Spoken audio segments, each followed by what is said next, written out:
আচ্ছা, তাহলে এখন থেকে ভাইভার প্রিপারেশন নিতে হবে, ঠিক আছে? ভাইভার প্রিপারেশনের জন্য প্রথম সাজেশন হচ্ছে আমার, ঠিক আছে? আমি তো তোমাদের জন্য যথেষ্ট মানে লেবার দেবো, ঠিকই আছে, কিন্তু তোমাদেরকে বেশি করে পড়তে হবে। 1 নম্বর যেটা আমার বলার, যে প্রথমে যেটা করবে, প্রত্যেকটা তোমাদের যে সিলেবাস আছে 9, 10, 11, 12 যে সিলেবাস, প্রত্যেকটা সাবজেক্টের দুটো করে মানে দেশি রাইটার আর দুটো করে বিদেশি রাইটারের বইয়ের নামটা প্রথমে করতে হবে, ঠিক আছে?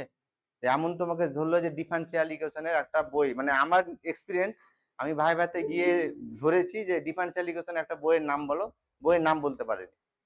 তো এর থেকে কিন্তু নেগেটিভ কিছু নেই, কিন্তু যে যখনই একটা সাবজেক্টের বইয়ের নাম বলবে যদি না পারো, তাহলে আর মানে তোমার বুঝে নিবে তোমাকে তখন, ঠিক আছে? তাহলে আমার প্রথম সাজেশন হচ্ছে এটা, যে প্রত্যেকে বইয়ের নামগুলোকে করবে, ঠিক আছে? আর প্রত্যেকটা বইয়ের, ধরো ধরো রিয়েল অ্যানালাইসিস পড়ছো, ঠিক আছে, এসকে মাপা বা মালিক অরোরা বা যে কোনো বই যেটাই পড়ছো না কেন, সেই বইয়ের মানে একদম প্রত্যেকটা চ্যাপ্টারের ইন্ট্রোডাকশন থেকে শুরু করে পুরোটা পড়বে, থিওরেমের প্রমাণটা বাদ দেবে আর প্রবলেমের সলিউশনটা বাদ দিয়ে, ঠিক আছে? প্রত্যেকটা পড়বে, প্রত্যেকটা মানে সেন্টেন্স পড়বে, প্রত্যেকটা ওয়ার্ড পড়বে, ঠিক আছে?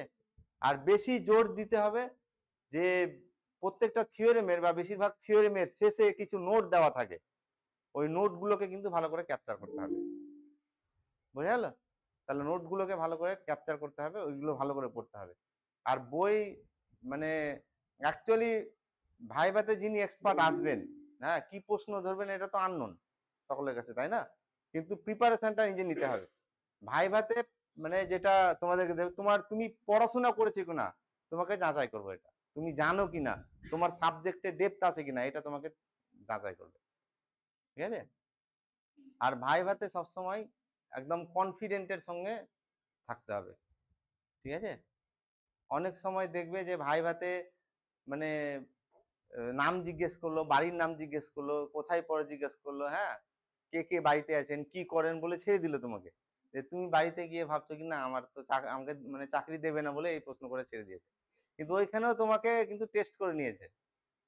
হ্যাঁ, তোমাকে যখন জিজ্ঞেস করছেন যে তোমার নাম কি, তখন তুমি যদি বলো আমার নাম সামিম, সামিম যদি এরকম বলে বলো, আমি ধরে নিচ্ছি যে সে একদম নর্মাল, তার কোনো তোতলানো কিছু নেই, কিন্তু যদি মানে আটকে যায় কথা বলতে গিয়ে বা নিজের নাম বলতে গিয়ে যদি এরকম মানে এ করে, হেজিটেট করে, তাহলে কিন্তু এটা নেগেটিভ দিক একটা।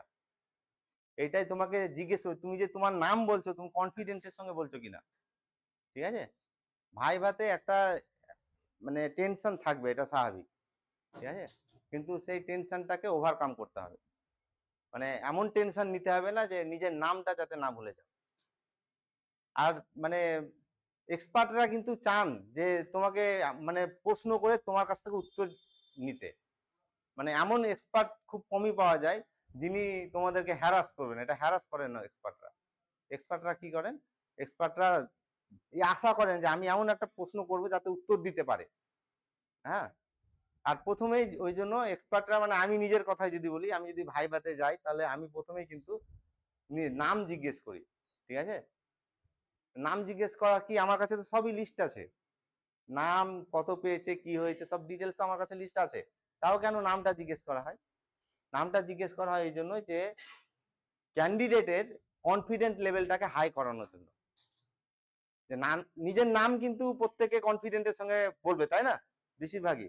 তাহলে কি করা হয়, কনফিডেন্ট লেভেলটাকে তোমার হাই করে দেওয়া, টেনশন যেটা একটা থাকে তোমার মধ্যে, এই টেনশনটাকে দূর করে দিবেন, এক্সপার্টই এটা করেন। কারণ এক্সপার্ট নিজেই জানেন, টেবিলের এপারে যিনি এক্সপার্ট আছেন তিনি একদিন টেবিলের ওপারেও ছিলেন, কি তাই তো নাকি? তাহলে টেবিলটা আছে কিন্তু টেবিলের এপার আর ওপার হয়ে আছে, যিনি টেবিলের এপারে আছেন তিনি কিন্তু একদিন ওপারেও ছিলেন, জানেন ব্যাপারটা, ঠিক আছে?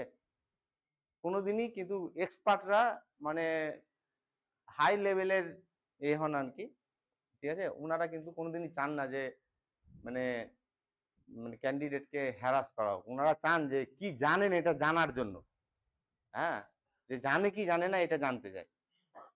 তাহলে ওই জন্য মানে প্রথমে নাম জিজ্ঞেস করে কি করা হয়, কনফিডেন্ট লেভেলটাকে হাই করানো হয়, ঠিক আছে। তাহলে তোমার এবার কি করা হলো যে কোনো কারণে দেখা গেল যে তোমার মানে এমনও হয় এক্সপার্টরা যে প্রশ্ন করছেন, হ্যাঁ প্রশ্ন করছেন কিন্তু তুমি একটাও অ্যান্সার দিতে পারছো না, ঠিক আছে। তখন তোমার মধ্যে একটা নিজের মধ্যে আসবে কি আমি এত কষ্ট করে পড়াশোনা করলাম, এতটা আমি মানে অ্যান্সার দিয়েছি, তারপরেও আমি এটা করতে পারছি না। তোমার তখন একটা মনের মধ্যে কাজ করবে যে একটা অ্যান্সার দিই, হ্যাঁ। তখন এক্সপার্ট কিন্তু ওইভাবে তোমাকে একটা প্রশ্ন ধরে নেবেন, দিয়ে ওই প্রশ্নটা তুমি ভুল অ্যান্সার দিয়ে দিবে। এটা কিন্তু খুব নেগেটিভ দিক, বিশাল নেগেটিভ দিক, এটা মনে রাখবে যে যখনই কি করা হয় মানে প্রশ্নের উত্তর ভুল দেওয়া হয়, ক্যান্ডিডেট যদি প্রশ্নের উত্তরটা ভুল দেয়, এর থেকে নেগেটিভ দিক আর কিছু নেই, ঠিক আছে। তুমি একটাও অ্যান্সার দিবে না, ঠিক আছে। তুমি মানে সেটাকে একটু করে বলবে যে টেকনিক্যালি বলবে যা যে আমি এটা পড়েছি কিন্তু এই মুহূর্তে আমার মনে নেই, হ্যাঁ জানি না, এই কথাটাও বলা যাবে না। এমন প্রশ্ন তোমাকে ধরবেন কোনো সাবজেক্ট থেকে, কিন্তু তুমি জানো সেটা, কিন্তু এই মুহূর্তে তোমার মনে নেই বা কোনো কারণে সেটা তোমার ইন্টারভিউ এর আগে সেটা কভার করা হয়নি, কি তাই তো নাকি? তাহলে এটাকে তোমাকে সবসময় মাথায় রাখতে হবে, ঠিক আছে। আর ভুল অ্যান্সার কোনোভাবেই দেওয়া যাবে না। ভুল অ্যান্সারটা একটা বড় নেগেটিভ দিক। ভুল অ্যান্সারটা একটা ব্যাড ইমপ্রেশন ক্রিয়েট করে এক্সপার্টদের মধ্যে, ঠিক আছে। কারণ যখনই ভুল অ্যান্সার দেওয়া হয়, তখন তো যখন তুমি টিচার হয়ে যখন ক্লাসে পড়াবে, ক্লাসরুমে পড়াবে, তাহলে তুমি তো ভুল অ্যান্সার দেওয়ার একটা তোমার একটা স্টুডেন্ট তো তোমাকে প্রশ্ন করবে, ক্লাস শেষ হলো বা ক্লাস চলাকালীন একটা প্রশ্ন করবে। তখন এক্সপার্টরা কি মনে করেন যে তাহলে তো স্টুডেন্টরা যখন প্রশ্ন করবে তখন তো তুমি ভুল অ্যান্সার দিবে, তখন তো এখানে তাহলে ভুল শিক্ষা দিবে তুমি। এটা কিন্তু একটা মানে বাজে ইমপ্রেশন তৈরি করে ভুল অ্যান্সার দেওয়াটা, এটা কোনোভাবেই দেওয়া যাবে না। তুমি একটাও প্রশ্নের অ্যান্সার না দাও, হ্যাঁ ঠিকই আছে, কোনো অসুবিধা নেই, এক্সপার্টরা এটাকে নেগেটিভ ভাবে নেবে না, হ্যাঁ অতটা নেগেটিভ ভাবে নেবে না, কিন্তু কোনোভাবে ভুল অ্যান্সারটা দেওয়া যাবে না। কিন্তু এটাও ঠিক, এটাকে তোমাকে ম্যানেজ করতে হবে কিন্তু, হ্যাঁ যে তুমি জানি না, একটা প্রশ্ন ধরা হলো জানি না, এটা বলা ওটা কিন্তু নেগেটিভ দিক, ঠিক আছে। জানি না বললে কি হবে, জানি না বললে একটা মানে এক্সপার্টরা অন্যভাবে এটাকে ট্রিট করেন আর কি, ঠিক আছে। ওই জন্য তখন তুমি বলবে কি স্যার আমি তো এগুলো পড়েছি, তো অনার্স লেভেলে এগুলো অনার্সের সময় পড়েছিলাম, কিন্তু এই ভাইবার আগে এটা আমার মানে সাবজেক্টটা বা এই চ্যাপ্টারটা দেখা হয়নি আমার, হ্যাঁ কিন্তু আমি জিনিসটা জানি, এই মুহূর্তে মনে পড়ছে না, এইভাবে জিনিসটাকে ম্যানেজ করতে হবে কিন্তু। জানি না বলাটাও একটা নেগেটিভ দিক, আর যদি বলো যে আমি মানে ভুল অ্যান্সার দিতে, এটাও নেগেটিভ দিক। তাহলে এটাকে জাস্ট কি করতে হবে, ম্যানেজ করতে হবে, ঠিক আছে। আচ্ছা তোমাদের আমি ওই জন্যই একটা ব্যবস্থা করেছি যে যাতে তোমরা মানে ইন্টারভিউ ব্যাপারটাতে ফেস করতে পারো। আমি এখানে মক ইন্টারভিউ নেব, ঠিক আছে, 4টের মতো মক ইন্টারভিউ নেব। তোমরা এখন থেকে কিন্তু প্রিপারেশন নাও যে একটা তোমাদের সিলেবাসে 9, 10 আর 11, 12 এর সিলেবাস থেকে, যেটা সিলেবাস আছে পরীক্ষার, ওই সিলেবাস থেকে একটা টপিক তোমরা কিন্তু চুজ করবে, ঠিক আছে। একটা টপিক চুজ করবে, সেই টপিকটা ভালো করে মানে যাতে ডেমনস্ট্রেট করতে পারো বোর্ডে, এখানে দেখাতে হবে তোমার করে, ঠিক আছে। এই জিনিসটা মাথায় রেখো, এখন থেকে ওই টপিকসটাকে চুজ করো। আর টপিকস কিন্তু এমন ভাবে চুজ করবে যে টপিকসটা থেকে তুমি মানে যাতে বিভিন্ন ধরনের প্রশ্ন এর উত্তর দেওয়ার যাতে সামর্থ্য থাকে, বা সেটাকে তোমাকে ক্যাপচার করতে হবে যে এখান থেকে কি কি প্রশ্ন হতে পারে, বা প্রশ্নগুলো মানে কিভাবে উত্তর দিতে হবে, এই জিনিসগুলোকে তোমাকে ক্লিয়ার করতে হবে, হ্যাঁ। তাহলে টপিকসটা এমন একটা টপিকস নেবে যাতে টপিকসটা ইন্টারেস্টিং, টপিকসটা মানে বোঝানো সুবিধা হয় যাতে, হ্যাঁ। আর নিজে যাতে কি হয় মানে এই টপিকস থেকে বিভিন্ন ধরনের অ্যান্সার করতে পারো, এই জিনিসটাকে তোমাদেরকে মনে রাখতে হবে, ঠিক আছে। আর একটু চেষ্টা করবে টপিকসটা, ঠিক আছে, যে যাতে একটু রিয়ালিস্টিক হয়, এই ধরনের একটা টপিক চুজ করার চেষ্টা করবে। তার সঙ্গে 9, 10, 11, 12 এর যেমন ডেরিভেটিভ 11, 12 আছে তো নাকি, মানে 11, 12 এর ক্লাসে আছে, তোমাদের সিলেবাসেও আছে, পরীক্ষার সিলেবাসে, এসএসসি সিলেবাসে। তাহলে ওই ডেরিভেটিভটা কিন্তু খুব ইম্পর্টেন্ট, ঠিক আছে। আমি এখানে দেখাবো তোমাদেরকে, বুঝাবো কি ধরনের প্রশ্ন কিভাবে আসতে পারে বা কিভাবে উত্তর দিতে হবে এটাকে। তাহলে আমি যেটা ভেবে রেখেছি তোমাদের জন্য, আজকের ক্লাসটা বাদ দিয়ে 4টে ক্লাস আমি বিভিন্ন ধরনের মানে পুরো সিলেবাস থেকে ভাইভাতে কি ধরনের প্রশ্ন আসতে পারে সেই প্রশ্নগুলো বলবো, আর উত্তরগুলো বলবো, ঠিক আছে, যে এইভাবে এটাকে ফেস করতে হবে, অ্যান্সার দিতে হবে এভাবে। আর তার সঙ্গে 4টে কিন্তু মক ভাইবা হবে, মক ভাইবা। এখানে টেবিল থাকবে, ঠিক আছে। আমি থাকবো প্রত্যেক দিন 4 দিনই আমি থাকবো। তার সঙ্গে ম্যাথামেটিক্সের আরেকজন এক্সপার্ট নিয়ে আসবো, ঠিক আছে। আর প্রথম 3 দিন এইভাবে থাকবে, আর লাস্ট দিন যেটা ভাইবা হবে, লাস্ট ভাইবাটা, চতুর্থ ভাইবা যেটা, হ্যাঁ, সেই ভাইভাতে কিন্তু 4জন এক্সপার্ট থাকবেন। আমি থাকবো, একজন ধরো আমি অ্যাপ্লাইড থেকে থাকলাম, একজন পিওর ম্যাথমেটিক্স থেকে একজনকে নিয়ে আসবো, ঠিক আছে। আর একটা রাখবো তোমার মানে একাডেমিশিয়ান একটা নিয়ে আসবো আমি। আর তার সঙ্গে একটা মানে মানে চাইল্ড যেটা সাইকোলজি তার রিলেটেড কোনো টিচার আমি একজন নিয়ে আসবো, ঠিক আছে। ওই 4জনকে ফেস করতে হবে তোমাদেরকে, ঠিক আছে। তাহলে তোমাদের কি হবে, ব্যাপারটা পুরোটা একটা ইন্টারভিউ যে ভয় থাকে না, ওই ভয়টা অনেকটা কি হবে, কেটে যাবে কিন্তু, ঠিক আছে। আর আমি শেষে কি প্রশ্ন ধরা হলো, প্রশ্নগুলো এক্সপার্টদেরকে দিয়ে বলে দিব শেষের সময় যে এই প্রশ্নটা এটা এই ভুল হয়েছে, এটা এর সঠিক অ্যান্সারটা এভাবে হবে, ঠিক আছে। এই জিনিসগুলো আমি বলে মানে করে দেবো, ঠিক আছে। তাহলে ভাইভাগুলো তোমরা ভালো করে করো। আর আমি যেটা 4টে থিওরি নেব, আমি মানে 4টে থিওরিটা ক্লাস আমি নেব প্রত্যেকটা পুরো সিলেবাস থেকে। ভাইভা শুধু মানে কোনো না, শুধু ভাইভা রিলেটেড কি প্রশ্ন হয় সেটাকে আমি তুলে ধরবো, দিয়ে ডিসকাস করব। আর 4টে মক ভাইভা যেটাকে বলছি, হ্যাঁ, 4 দিনের টেবিলে আমি 4 দিনই থাকবো, তার সঙ্গে এক্সপার্টরা থাকবে, ঠিক আছে। তাহলে এটাকে তোমাদেরকে ক্যাপচার করতে। এর সঙ্গে তোমাদের অনেকের বিএড আছে তো নাকি, না কার নেই বিএড? সকলে তো থাকবে। তো বিএড এর যে চাইল্ড মানে সাইকোলজি, ওই ব্যাপারটা একটু ভালো করে করে নেবে, ঠিক আছে। চাই আমি একটা কথা বলি, মানে চাইল্ড মানে সাইকোলজি ব্যাপারটা তো আমার সাবজেক্ট ছিল না, হ্যাঁ। আমি চাইল্ড সাইকোলজি নিয়ে আসার চেষ্টা করবো, উনি বলে দিবেন কি ধরনের প্রশ্ন হয়, এটা তোমাদেরকে বলবেন, আর কি ধরনের অ্যান্সারটা দিতে হবে এটা বলতে হবে। যেমন ধরো মানে একটা ফ্র্যাঙ্কলি কোশ্চেন করছি, যে পড়াশোনা মানে ক্লাসরুমে তুমি আসো, হ্যাঁ, ক্লাসরুমে ক্লাস নিচ্ছ, যে পিছনের বেঞ্চ থেকে একজন ছেলে মানে জোরে চেঁচামেচি শুরু করে দিল, ঠিক আছে, খেলা খেলছে বা এদের সঙ্গে ওর সঙ্গে কথা বলছে। তাহলে তুমি কি করবে এখানে ক্লাসরুমে, ঠিক আছে।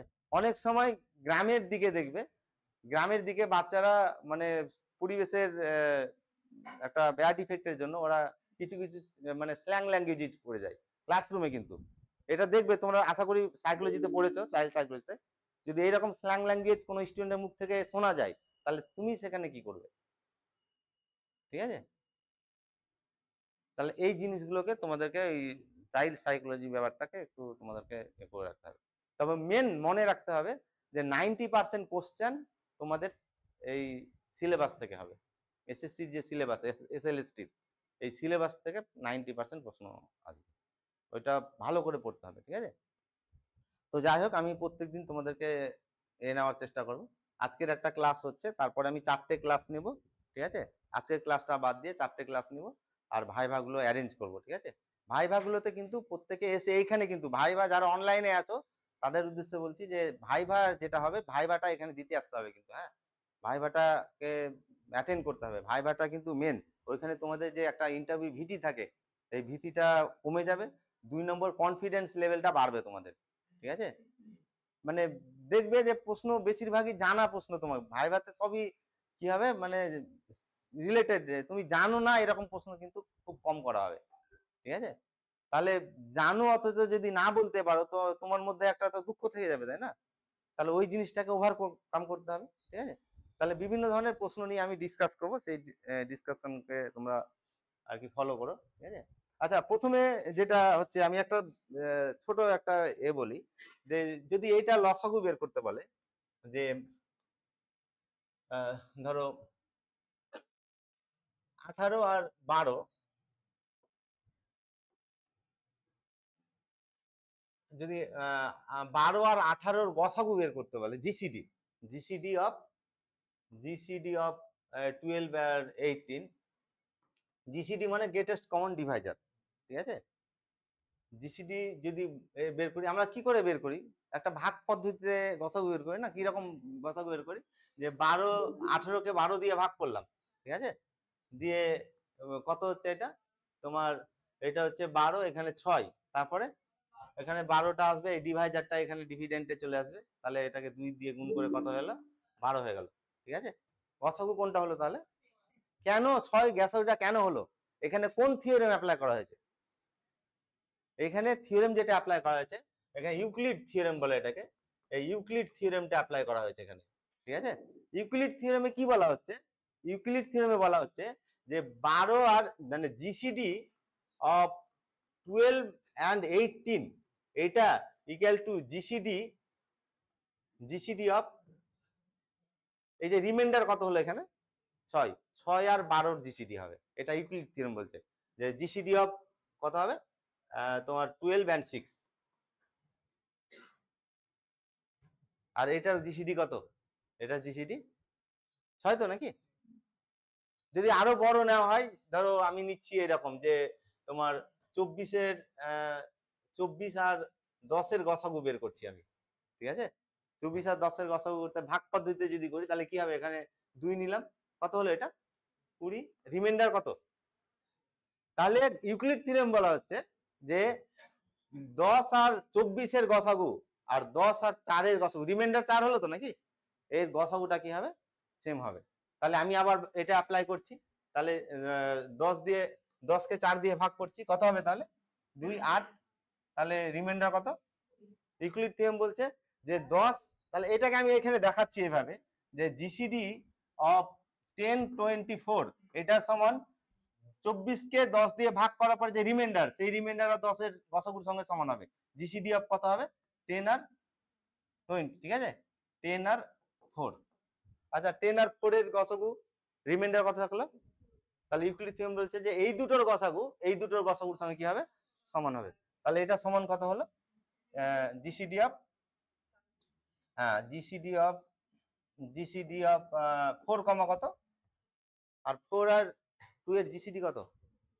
তাহলে এটা একটা একদম মানে যখন স্কুলে পড়াবে 9, 10-এ বা 11, 12-এর যখন তুমি পোস্টিং হচ্ছে তোমার তো এইরকম না যে শুধু 9, 10 বা 11, 12-এরই ক্লাস নিতে হবে, 5, 6, 7-এরও তো ক্লাস থাকবে না? হ্যাঁ, তখন গসাগু তো আসবে। ঠিক আছে, তাহলে গসাগুতে কি থাকলো, ইউক্লিডিয়ান থিওরেমে ভাগ পদ্ধতি যেটা বলা হচ্ছে যে কোনো দুটো ইন্টিজারের গসাগু সমান সেই ইন্টিজারকে আরেকটা ইন্টিজারে ভাগ করে যে রিমাইন্ডার, তাদের গসাগুর সঙ্গে কি হবে, সমান হবে। ঠিক আছে,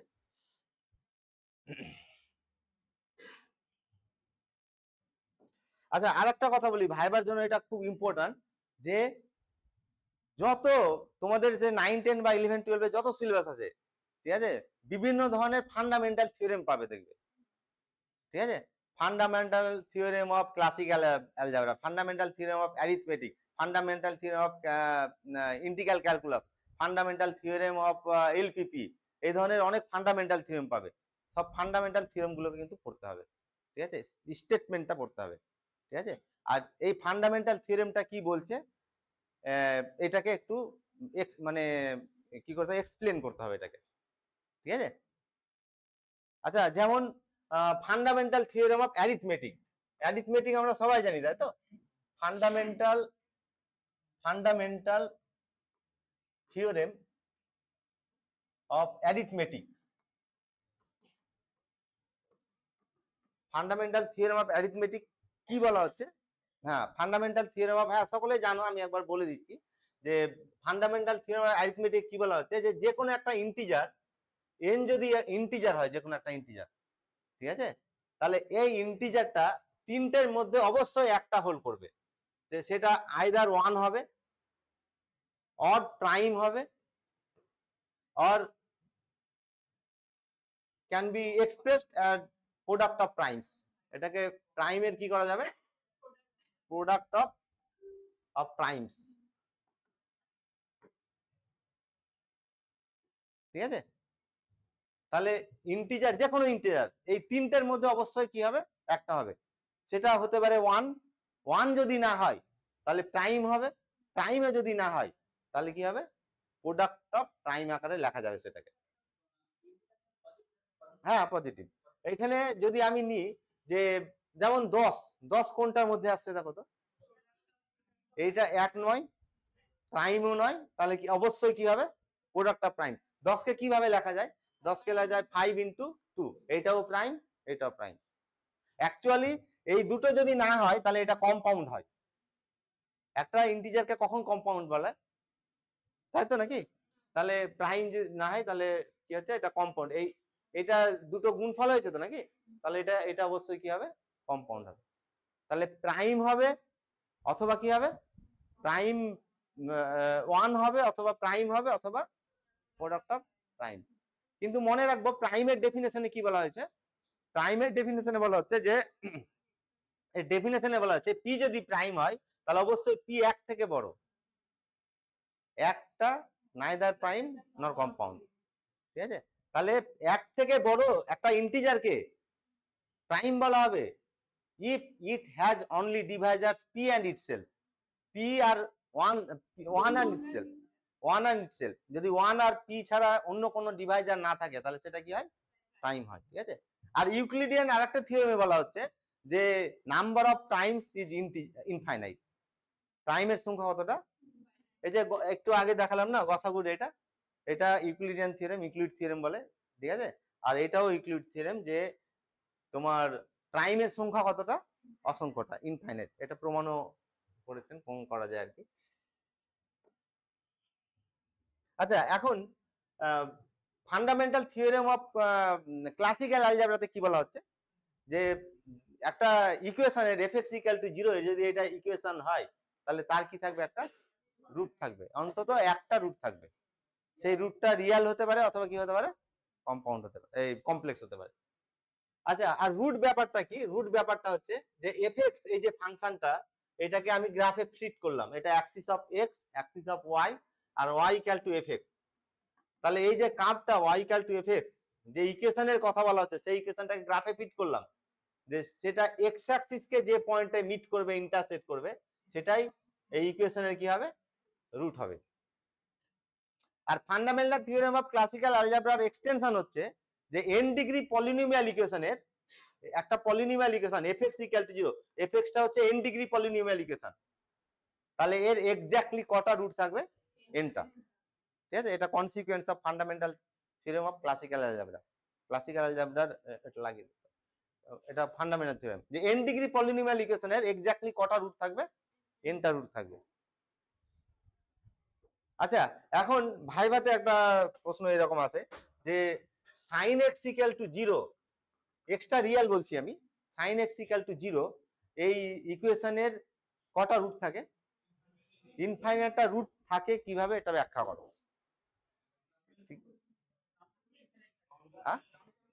একটা এর একটা অ্যান্সার হচ্ছে গ্রাফিক্যাল মেথড, যে গ্রাফিক্যালি আমি দেখাচ্ছি, এইটাকে কি করলাম, এটা axis of x, axis of y, আর এটা সাইন কার্ভ তো নাকি, তাহলে সাইন কার্ভটা এরকম হবে, এটা তো নাকি?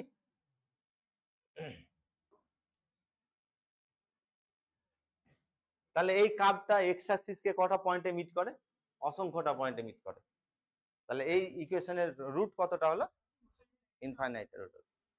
আচ্ছা, এর আরেকটা এক্সপ্রেশন পাওয়া যায়। আচ্ছা, সাইনকে যদি ইনফাইনাইট সিরিজ এক্সপ্যান্ড করি, টেলরস বা ম্যাকলরিনস ইনফাইনাইট সিরিজ এক্সপ্যানশন করি, কি পাওয়া যায় এটা, তাহলে x - x³ বাই কত, factorial 3 plus x⁵ by factorial 5 minus x⁷ by factorial 7 plus dot dot, এটা তো নাকি? এটা তো পলিনোমিয়ালই আছে, কত ডিগ্রি পলিনোমিয়াল? হ্যাঁ, অ্যাকচুয়ালি যদি পলিনোমিয়ালের কনসেপ্টে নিয়ে আসি, এটা মানে এর ডিগ্রিটা কত পলিনোমিয়ালের, ইনফাইনাইট হবে। তাহলে কনসিকুয়েন্সে কি পেয়েছিলাম যে একটা n ডিগ্রি পলিনোমিয়ালের কটা রুট থাকবে, তাহলে ইনফাইনাইট ডিগ্রি হলে তার কটা রুট থাকবে, ইনফাইনাইট। এটা অ্যালজেব্রিক্যালি আর গ্রাফিক্যালি দুটো এইভাবে কি করা যায়। কিন্তু মনে রাখবো x যদি রিয়েল হয়, sin x = 1, sin x = 2, এর কোনো কি থাকবে না। যদি এইখানে যদি মানে ভাইভাতে একটা প্রশ্ন যখনই করা হয় তার রিলেটেড একটা প্রশ্ন কিন্তু করবে, ঠিক আছে? এবং ওইটাকে তুমি ঠিক জানো কিনা এটা যাচাই করার চেষ্টা করো। তুমি এইটা ব্যাখ্যা করলে ঠিকই আছে, এইভাবে ব্যাখ্যা করলে যে তুমি এটাকে 2 লিখলে, তাহলে 2 দিকে বাম দিকে এটাকে নিয়ে আসলে -2 = 0, তাহলে এটাও ইনফাইনাইট ডিগ্রি পলিনোমিয়াল, তাহলে কি থাকবে, ইনফাইনাইট একটা সলিউশন, অ্যান্সারটা তখন কি হয়ে গেল, এটা ভুল হয়ে গেল। এর কোনো কি থাকবে না, সলিউশন থাকবে না। যদি কি হয়, এটা এক্সট্রা যদি কি হয়, এক্স যদি রিয়াল হয়, তাহলে এই ইকুয়েশন sin x = 2 এর কোনো কি থাকবে না। হ্যাঁ, যদি এক্স কমপ্লেক্স হয় তাহলে কিন্তু এর কি থাকবে, এর অসংখ্যটা রুট থাকবে। ঠিক আছে। আচ্ছা, এখন যদি প্রশ্ন করা হয় যে একটা সেট 0 1 2 3 4, এটা একটা সেট নিলাম, এর স্মলেস্ট মেম্বার কোনটা, 0টা স্মলেস্ট মেম্বার। ঠিক আছে, তাহলে এর স্মলেস্ট মেম্বার আছে, এটা কোন প্রপার্টিকে ইউজ করে বলছি আমরা, কেউ বলো তো? এটার হ্যাঁ বলো, কমপ্লিটনেস।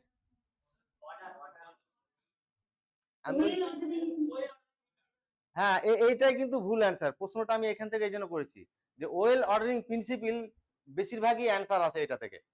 হ্যাঁ, কিন্তু এই অ্যান্সারটা ভুল। ঠিক আছে, কারণ ওয়েল অর্ডারিং প্রিন্সিপিলে কি বলা হচ্ছে যে এন যদি সেট অফ ন্যাচারাল নাম্বার হয়, তাহলে এর যে কোনো নন এমটি সাবসেট এর একটা স্মলেস্ট মেম্বার থাকবে, নন এমটি সাবসেট। এইটা কিন্তু is not a subset of N, এটা মাথায় রাখবে। এটা কি এন এর সাবসেট? এন এ তো 0 নেই। তাহলে যখনই অ্যান্সারটা দেওয়া হবে যে ওয়েল অর্ডারিং প্রিন্সিপাল ইউজ করছি, এটা কিন্তু কি হচ্ছে, অ্যান্সারটা ভুল হয়ে গেল। এই জিরোটা যদি না থাকতো, এই জিরোটা যদি না থাকতো, তাহলে কিন্তু কি হতো, স্মলেস্ট মেম্বার 1, এটা কোন প্রপার্টি ইউজ করে পাচ্ছি, ওয়েল অর্ডারিং প্রিন্সিপাল। তাহলে এই জিনিসগুলোকে একটু মানে যখনই ভাইবা হবে, ভাইবাতে ছোটখাটো জিনিসগুলোকে একটু ক্লিয়ার করে রাখতে হবে। ঠিক আছে, তবে কোন প্রপার্টি ইউজ করলাম এখানে, জাস্ট মানে স্মলেস্ট মেম্বারের ডেফিনেশন অ্যাপ্লাই করা হয়েছে। স্মলেস্ট মেম্বার হতে গেলে দুটো কন্ডিশন আমি কিন্তু শুরুতে বলেছি, যে বইগুলো পড়বে, বইয়ের কোনগুলো পড়তে বললাম, ইন্ট্রোডাকশন থেকে শুরু করে ডেফিনেশন, থিওরেমের স্টেটমেন্ট, থিওরেমের প্রমাণ করবে না, প্রবলেমের সলিউশন দরকার নেই, আর নোট, এগুলো ভালো করে পড়বে। এগুলো যদি ভালো করে পড়ো, আমার বিশ্বাস একদম মানে তোমাদের ভাইবা ইন্টারভিউ যথেষ্ট ভালো হবে। ঠিক আছে, এই জিনিসগুলোকে কিন্তু ভালো করে ক্লিয়ার করে রাখতে হবে। ঠিক আছে, তাহলে যখনই ওই বইটা পড়বে তখনই তুমি এই স্মলেস্ট মেম্বারটা পেয়ে যাবে। স্মলেস্ট মেম্বারটা কি তাহলে, স্মলেস্ট মেম্বার হচ্ছে, স্মলেস্ট মেম্বারের হতে গেলে একটা সেট, এস একটা সেট, এই সেটের জি স্মলেস্ট মেম্বার হবে, ডেফিনেশন বলছে দুটো কন্ডিশন স্যাটিসফাই করতে হবে। এক নম্বর কন্ডিশন কি, এক number condition G must belongs to the set, আর 2 নম্বর কন্ডিশন হচ্ছে every element of S is less than equal to greater than equal to G, মানে এটা এস এর প্রত্যেকটা মেম্বার কার থেকে বড় হবে, এই দুটো কন্ডিশন যদি স্যাটিসফাই করে, তাহলে এর স্মলেস্ট মেম্বার কোনটা হবে। দেখো, 0 কিন্তু স্মলেস্ট মেম্বার হয়ে গেছে, কেন, 0 সেটেরই এলিমেন্ট, আর প্রত্যেকটা element greater than equal two কি আছে, 0, তাহলে 0টা কি হলো। তাহলে আমি এখানে যেটা বলতে চাইছি যে এইটা প্রশ্নের সাধারণত উত্তরটা কি আছে, যে ওয়েল অর্ডারিং প্রিন্সিপাল আছে, কিন্তু ওয়েল অর্ডারিং প্রিন্সিপাল স্টেটমেন্টে বলা হচ্ছে যে নন এমটি সাবসেট হতে হবে এসটাকে, কার non empty subset, natural number, আর 0 ন্যাচারাল নাম্বারের সেটে নেই কিন্তু। বোঝা গেল? যদি বলে এই সেটের স্মলেস্ট মেম্বার কত, 1/n, n belongs to n, এই সেটের স্মলেস্ট মেম্বার কত, মানে হ্যাঁ মেম্বারটা হচ্ছে 1/2, 1/3 এইভাবে তো নাকি, টেন্স করছে কোথায়, কিন্তু 0টা স্মলেস্ট মেম্বার নাই, কারণ স্মলেস্ট মেম্বার হতে গেলে তার এলিমেন্ট হতে হবে। তাহলে 0 ডাজ নট বিলংস টু কি, 0টা কি তাহলে এই সেটের, 0টা হচ্ছে ইনফিমাম। ঠিক আছে, 0টাকে ইনফিমাম বলা হচ্ছে এখানে। আচ্ছা, একটা প্রশ্ন আমি দিয়েছিলাম, তোমাদের টেস্টেও দিয়েছিলাম, যে -14 কে যখন 3 দিয়ে ভাগ করা হবে তখন রিমাইন্ডারটা কত হয় এর। ঠিক আছে, -14কে যখন 3 দিয়ে ভাগ, অ্যাকচুয়ালি এখানে কত দিয়ে আমরা -5 দিব। হ্যাঁ, -5 দিয়ে সাধারণত ভুল যেটা হয় যে এখানে কত দেওয়া হয়, -4 দেওয়া হয়, 4 3 কত, 12, ঠিক আছে, এটা প্লাস করে দিলাম মাইনাস কত, মানে এই ভুলটা বেশি হয় কিন্তু। কিন্তু মনে রাখবো এটা ডিভিশন অ্যালগরিদম অ্যাপ্লাই করছি। ডিভিশন অ্যালগরিদম কি বলছে যে এ আর বি যদি ইন্টিজার হয়, ঠিক আছে, তাহলে with b greater than 0, beta কি হতে হবে, 0 থেকে বড় হতে হবে। তাহলে আরো দুটো ইন্টিজার কিউ আর আর পাওয়া যাবে, such that a equal to কত হবে, আর 0 less than equal to r less than equal to less than b. Division algorithm এটা বলছে যে এ আর বি যদি দুটো গিভেন ইন্টিজার হয় উইথ বি গ্রেটার দ্যান 0, তাহলে আরো দুটো ইন্টিজার, ইউনিক ইন্টিজার কিউ আর আর ইউনিক হতে হবে, ইউনিক ইন্টিজার থাকবে, যাতে কি হয় এই রিলেশনকে স্যাটিসফাই করে। আরটার রেঞ্জ কি হবে, 0 less than equal to r less than. এখানে অ্যাকচুয়ালি ডিভিশন অ্যালগরিদম সেটা যেটা বলছে যে যখনই এ কে ভাগ করা হবে বি দিয়ে, তখন একটা কোসেন্ট থাকবে আর একটা রিমাইন্ডার থাকবে। ডিভিশন অ্যালগরিদম অ্যাকচুয়ালি এটাই বলতে যাচ্ছে।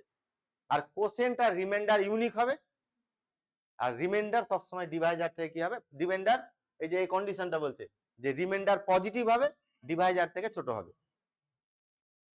তাহলে এইটা তো এটা কোনটাকে হাইলাইট করলো তাহলে, এই যে এই এই কন্ডিশনকে কি করেছে, ভায়োলেট করেছে।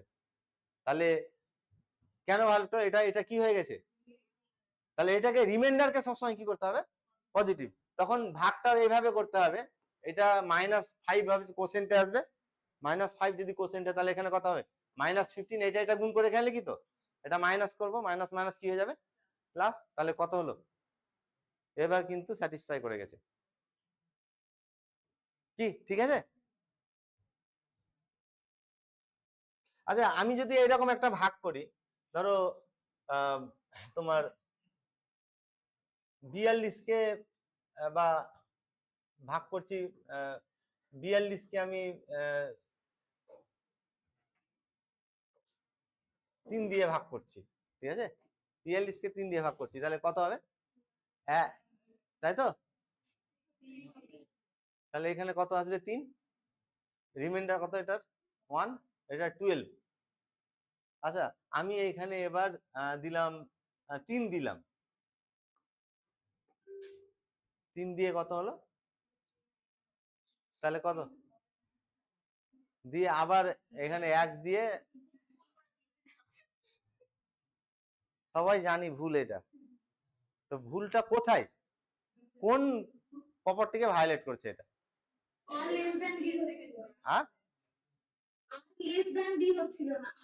হ্যাঁ ডিভিশন অ্যালগরিদমের এই প্রপার্টিটাকে এ করছে, 0 লেস দ্যান কি হচ্ছে, less than equal to r less than কি হবে, প্রত্যেক স্টেজে রিমাইন্ডারটা যেটা থাকবে সেটা কার থেকে ছোট হতে হবে, বি থেকে ছোট হতে হবে, ঠিক আছে। তাহলে এই প্রসেসটা এইভাবে যদি করা হয়, এই প্রসেসটা কি হয়ে যাবে, ভুল হয়ে যাবে, ঠিক আছে।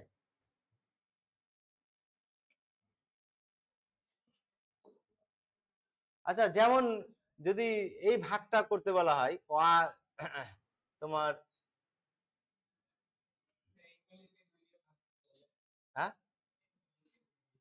41কে কত দিয়ে, হ্যাঁ তাহলে কি এখানে কি প্রশ্ন করে তোমার, মানে রিমাইন্ডার কত প্রশ্ন করেছে, হ্যাঁ এটাকে কোনটাতে 2 দিয়ে ভাগ করছি তো, তাহলে এখানে 2/4 তো নাকি, ও আচ্ছা ওইটা বলছি, এটা একটা ভালো প্রশ্ন, ঠিক আছে। এটা অ্যাকচুয়ালি মানে আমাদের এটা অ্যান্সারটা দিতে কেন অসুবিধা হয়, কারণ আমরা যখন প্রাইমারিতে পড়েছিলাম তখন আমাদেরকে এই জিনিসটা শেখানো হয়নি, ঠিক আছে। এটার অ্যাকচুয়াল নিয়ম হচ্ছে যে এখানে কোসেন্টে কত দিব, 0 দিব, কোসেন্টে 0 দিই, তাহলে যে এটাকে এটা গুণ করে এখানে রাখবো, মানে কত হয়েছে এটা, এটা 1 নামলো তো নাকি, তাহলে 0 দিয়ে এটাকে এটা দিয়ে গুণ করলাম, গুণ করলে কত হয় 0, এবার কত রিমাইন্ডার হলো 1।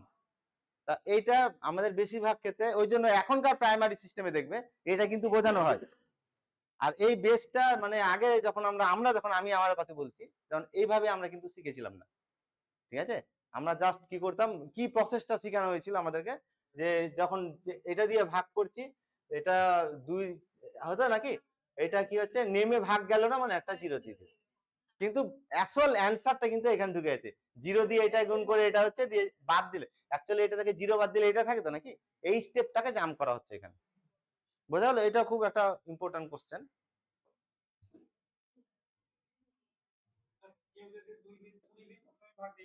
হ্যাঁ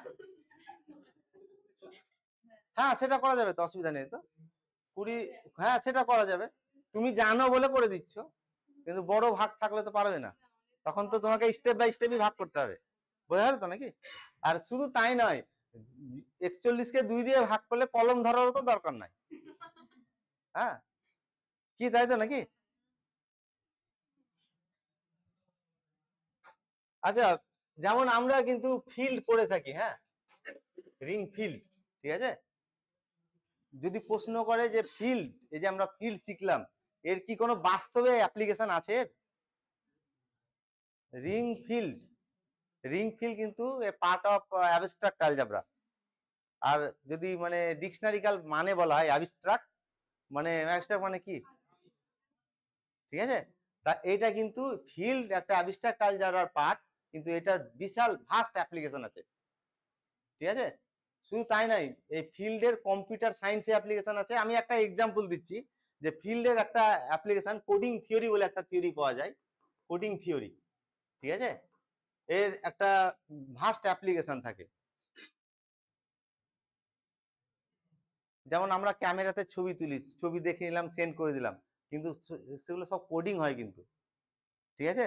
সব কোডিং হয়, কোডিং হয়ে সেভ করা হয়, ঠিক আছে? তাহলে এই এই কোডিং থিওরিতে কি হয়, এর একটা অ্যাপ্লিকেশন আছে, ঠিক আছে? আরো অনেক অ্যাপ্লিকেশন পাওয়া যায়, আমি একটা অ্যাপ্লিকেশন বলে রাখলাম এখানে। আচ্ছা, এখন যদি একটা homogeneous system of equation a11x1 plus a12x2 plus dot dot a1n xn equal to 0, a21x1 plus a22x2 plus dot dot a2n xn equal to 0, আর an1x1 plus an2x2 plus dot dot ann xn equal to 0। এই সিস্টেমের সবসময়, এই সিস্টেমের সবসময় একটা trivial solution থাকবে, মানে 0 0 এর সলিউশন হবে, x11 equal to 0, x12 equal to 0, x1n এটাও কত হবে, এটা সলিউশন মানে কি, ইকুয়েশনকে, সিস্টেম অফ ইকুয়েশনকে কি করবে, স্যাটিসফাই করবে। তাহলে 0 0 তো সবাইকে স্যাটিসফাই করছে, এটা তাহলে ট্রিভিয়াল সলিউশন। এটাকে homogeneous system of linear equation বলা হয়, system of homogeneous linear equation. System of homogeneous linear equation always possess a trivial solution, সবসময় তার একটা কি থাকবে, ট্রিভিয়াল সলিউশন। এখন প্রশ্ন হচ্ছে এর কখন নন ট্রিভিয়াল, মানে এগুলো নন ট্রিভিয়াল মানে কি সবগুলো একসঙ্গে জিরো নয়, অন্তত একটা কম্পোনেন্ট কি থাকবে, নন জিরো, কখন এর নন ট্রিভিয়াল সলিউশন থাকবে। তাহলে এর ডেট ভ্যালুটা কি হবে, যদি জিরো হয়, এই কোফিশিয়েন্ট ম্যাট্রিক্সের মানে determinant of a11 a12 dot dot a1n, এভাবে an1 an2 ann, ঠিক আছে? এটা কত হচ্ছে তোমার, জিরো। এই ডিটারমিন্যান্ট ভ্যালুটা যদি কি হয়, জিরো হয়, মানে কোফিশিয়েন্ট ম্যাট্রিক্সটা কি হতে হবে, নন সিঙ্গুলার হতে হবে, ঠিক আছে? তখনই এর কি থাকবে, সরি সিঙ্গুলার, সিঙ্গুলার। তা এটাকে নন সিঙ্গুলার হলে কি থাকবে না, এর কোনো নন ট্রিভিয়াল সলিউশন থাকবে না, all solution will be trivial হবে, ঠিক আছে? তাহলে এই ডিটারমিন্যান্ট ভ্যালুকে কি হতে হবে, জিরো হতে হবে, কোফিশিয়েন্ট ম্যাট্রিক্সটাকে সিঙ্গুলার হতে হবে, সিঙ্গুলার ম্যাট্রিক্স হতে হবে।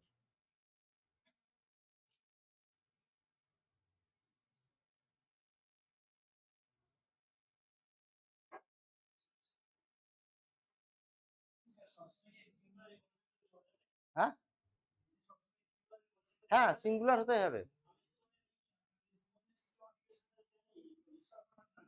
হ্যাঁ কোনটা, হ্যাঁ এটা ঠিকই বলেছো, এটা যদি মানে স্কোয়ার না হয়, ঠিক আছে, তখন র্যাঙ্ক দিয়ে টেস্ট করতে হবে, তখন র্যাঙ্ক দিয়ে করতে হবে। কিন্তু সিস্টেম অফ হোমোজিনিয়াস এটা কি হবে, মানে স্কোয়ার ম্যাট্রিক্স, এই ম্যাট্রিক্স যা কোফিশিয়েন্ট ম্যাট্রিক্সটা কি হচ্ছে, স্কোয়ার ম্যাট্রিক্স হবে, ঠিক আছে? অ্যাকচুয়ালি এটা ব্রড কনসেপ্টে যদি বলা হয়, ax, মনে রাখবো ax ইকুয়াল টু b, ঠিক আছে? এই যে সিস্টেম অফ ইকুয়েশন, এই সিস্টেম অফ ইকুয়েশনের জন্য একটা অগমেন্টেড ম্যাট্রিক্স তৈরি করা হয় ag, আর র্যাঙ্ক অফ এ আর র্যাঙ্ক অফ এজি, এই দুটো যদি সমান হয়, সিস্টেমটা কনসিস্টেন্ট হয়, আর যদি এই দুটো কি হয়, ডিফারেন্ট হয়, তাহলে ইনকনসিস্টেন্ট। কনসিস্টেন্ট হলে তার সলিউশন থাকবে, আর ইনকনসিস্টেন্ট হলে কি থাকবে না, তার কোনো সলিউশন থাকবে না। তাহলে এইটা যদি সমান হয় তাহলে কনসিস্টেন্ট, আর কনসিস্টেন্ট যদি হয় তাহলে একটা ইনফাইনাইটটা সলিউশন থাকতে পারে, ইনফাইনাইটটা, আর একটা হচ্ছে ইউনিক সলিউশন থাকতে পারে, ঠিক আছে। ইনফাইনাইটটা সলিউশন থাকবে অথবা কি হবে, ইনফাইনাইটটা সলিউশন হবে। আচ্ছা, ইনফাইনাইটটা কখন সলিউশন থাকে? ইনফাইনাইট সলিউশন যদি rank of A equal two rank of AG, এটা লেস দেন কত হয়, নাম্বার অফ ভেরিয়েবল, আর এটা কত হচ্ছে তোমার, তাহলে হ্যাঁ এটা হচ্ছে তোমার rank of A equal to কত, rank of AG equal to কত, যদি এ ম্যাট্রিক্সটা মানে স্কয়ার ম্যাট্রিক্স না হয়, এম এন অর্ডারের এ ম্যাট্রিক্সটা হয়, তাহলে এর তো rank always less than equal to minimum of m n, কি তাই তো নাকি? তাহলে এই কেসে কি হবে না, এই কেসটা যদি অ্যারাইজ করে, এম এন যদি স্কয়ার না হয়, ঠিক আছে, তাহলে যদি সলিউশন থাকে তাহলে that solution will be infinite in number. কতটা সলিউশন থাকবে? কেন ইনফাইনাইটটা থাকবে? যে এটা কত লেস দ্যান ইকুয়াল টু কটা ভেরিয়েবল, এনটা ভেরিয়েবল আছে তো নাকি, তাহলে এটা র্যাঙ্কটা কি হচ্ছে, কার থেকে হচ্ছে তোমার এ ধরো, তাই তো, তাহলে এর র্যাঙ্ক যদি আর হয় তাহলে rank of A equal two আমি ধরলাম র্যাঙ্ক অফ এজি, এটা হয়ে গেল কনসিস্টেন্ট। সলিউশন থাকতে গেলে একে স্যাটিসফাই করতে হবে তো, আর স্যাটিসফাই করার পরে ইনফাইনাইটটা অথবা কি হতে পারে, ইউনিক সলিউশন। কিন্তু ইউনিক সলিউশন কোনোদিনই হতে পারবে না এখানে, কেন? কারণ এটা তো মিনিমাম, এর মধ্যে মিনিমাম তো, তাহলে এটা সবসময় কার থেকে ছোট হবে, আমি এমটা এখানে যে ম্যাট্রিক্সটা নিয়েছি, এই ম্যাট্রিক্সটা এম ক্রস এন, এমটা এন থেকে ছোট নিচ্ছি, কি তাই তো নাকি? নাম্বার অফ ইকুয়েশন কম আছে, আর নাম্বার অফ ইকুয়েশন যদি কম থাকে তাহলে এটা তো অলওয়েজ লেস দ্যান কি হয়ে যাবে, হ্যাঁ হ্যাঁ, ঠিক আছে। তাহলে এটা মনে রাখবো যে যদি মানে number of equation strictly less than number of variable হয়, তাহলে সিস্টেমের যদি সলিউশন থাকে তাহলে অসংখ্যটা সলিউশন থাকবে, নাহলে সলিউশন থাকবে না। বোঝা গেল আনসারটা?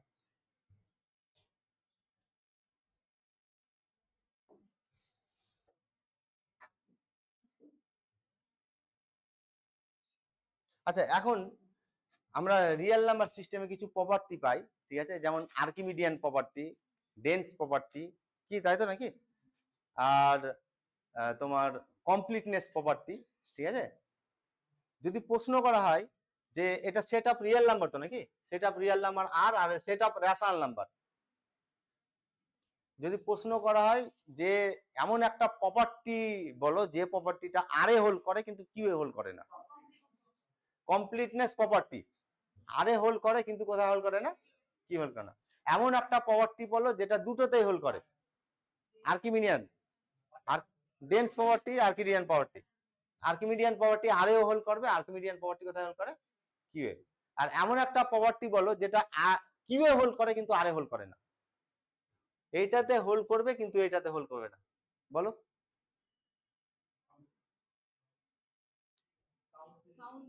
হ্যাঁ, ডিনোমিনেটিভ প্রপার্টি বলা হয়, ঠিক আছে, বা কাউন্টেবিলিটি প্রপার্টি, কাউন্টেবিলিটি, কাউন্টেবিলিটি প্রপার্টি, এটা কাউন্টেবল কিন্তু এটা কি নয়, আনকাউন্টেবল নয়, কি তাই তো নাকি?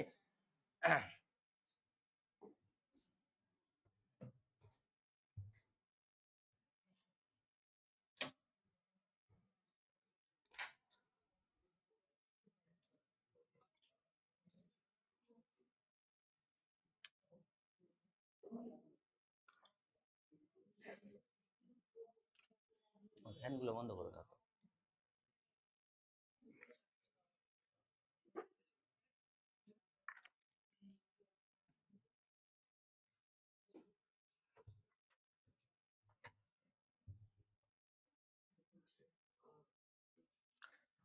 আচ্ছা, এখন যদি এইরকম হয় তোমার limit delta x tends to zero, delta x delta y by delta x, এইটা সমান ডিওয়াই বাই ডিএক্স, এটা কিন্তু ভাইভাতে ডেমনস্ট্রেট করে বলতে বলে যে কি করে এটা কি করে হয় এটা একটু বোর্ড ওয়ার্ক করে দেখাও, ঠিক আছে? ওয়াই হচ্ছে কার ফাংশন, এক্স এর ফাংশন, ওয়াইটা ডিপেন্ডেন্ট আর এক্সটা হচ্ছে ইন্ডিপেন্ডেন্ট, ঠিক আছে? অ্যাকচুয়ালি যদি একটা ফাংশন এফ এক্স নিই তাহলে এর ডেরিভেটিভটা এফ ড্যাশ সি, এটা কত, ডেফিনেশনটা কি? দুই রকম ডেফিনেশন দেওয়া যায়, আমি ফার্স্ট ডেফিনেশনটা অ্যাপ্লাই করছি, যে limit h tends to zero কত হবে, limit h tends to zero, তোমার এফ অফ কত হবে, c plus h minus f of c by কত, বাই এইচ, এটা তো নাকি? তাহলে এফ ড্যাশ এক্স কত হবে? তাহলে এখান থেকে এফ ড্যাশ এক্স সমান কত আসবে, limit h tends to zero, এই সি এর জায়গায় এক্স লিখবো আমি, তাহলে f of x plus h minus কত, f of x by h. আচ্ছা, এইচটাকে আমি ডেল্টা এক্স চুজ করছি, তাহলে এফ ড্যাশ এক্স সমান কত হবে, এফ ড্যাশ এক্স ওয়াই সমান এফ এক্স ধরছি আমি, হ্যাঁ, ওয়াই সমান এফ এক্স মানে ডিওয়াই বাই ডিএক্স সমান এফ ড্যাশ এক্স, এটা ক্লিয়ার তো? ওয়াই সমান যদি এফ এক্স হয় d y by d x f dash x হবে। আচ্ছা, আমি এই পার্টটাকে শুধু দেখাচ্ছি, limit h tends to zero, delta x tends to zero, delta x tends to zero, f of x plus delta x minus f x by delta x, এটা clear হয়েছে? আচ্ছা, এখন এই জিনিসটা দেখো যে f x y equal to যদি f x function হয়, তো যখনই এক্স এর মান ইনক্রিজ করা হবে তখন ওয়াই এর মানও ইনক্রিজ হবে, এক কথায় এক্স যখনই চেঞ্জ করব তখন ওয়াইটাও চেঞ্জ হবে, ঠিক আছে? এক্স এর চেঞ্জটাকে ডেল্টা এক্স নিচ্ছি, তাহলে মানে ছিল এক্স, এখন হয়ে এক্স প্লাস কত হয়েছে, এক্স প্লাস ডেল্টা এক্স, তাহলে এক্স কে বলা হয়, এটাকে ইনক্রিমেন্ট অফ এক্স, ডেল্টা এক্সটাকে কি বলা হয়, ইনক্রিমেন্ট অফ এক্স বলা হয়। এই ইনক্রিমেন্টটা অ্যাকচুয়ালি ডিক্রিমেন্টও হতে পারে, কমতেও পারে এক্স এর মানটা, ঠিক আছে? যার এটাকে এক কথায় চেঞ্জ বলা হয়। আচ্ছা, এবার দেখো, ছিল এক্স, তখন ফাংশনের ভ্যালু কত হয়েছিল ওয়াই, এক্স এর মান যখনই চেঞ্জ করব তখন ওয়াই এর মানও চেঞ্জ হবে, সেই চেঞ্জটাকে ডেল্টা ওয়াই ধরছি আমি, তাহলে এটা সমান ওয়াই প্লাস ডেল্টা ওয়াই সমান এটা হবে কি, তাই তো? আচ্ছা, এখান থেকে তাহলে ডেল্টা ওয়াই সমান কত, f of x plus delta x minus y, y মানে তো f x minus f x, তাহলে এইখানে আমি কি লিখতে পারবো, তাহলে limit delta x tends to zero, delta y by delta x, আর যেহেতু ওয়াই সমান এফ এক্স ধরছি, ডিওয়াই বাই ডিএক্স সমান কি হবে, এফ ড্যাশ এক্স, তাহলে এখানে আমি কি লিখতে পারবো, ডিওয়াই ডিএক্স। একটা খুব মানে ইম্পর্টেন্ট কোশ্চেন এটা, যে delta x tends to zero, delta y by delta x সমান কি করে ডিওয়াই বাই কত হয়, ডিএক্স হয়। স্যার এটা গ্রাফিক্যালিও তো দেখানো যেতে পারে। হ্যাঁ, গ্রাফিক্যালিও হবে, হ্যাঁ, কিন্তু এটা বেশি মানে ট্যানজেন্ট তুমি বলছো যেটা, তাই তো? হ্যাঁ হ্যাঁ, সেটাও করা যায়, ঠিক আছে?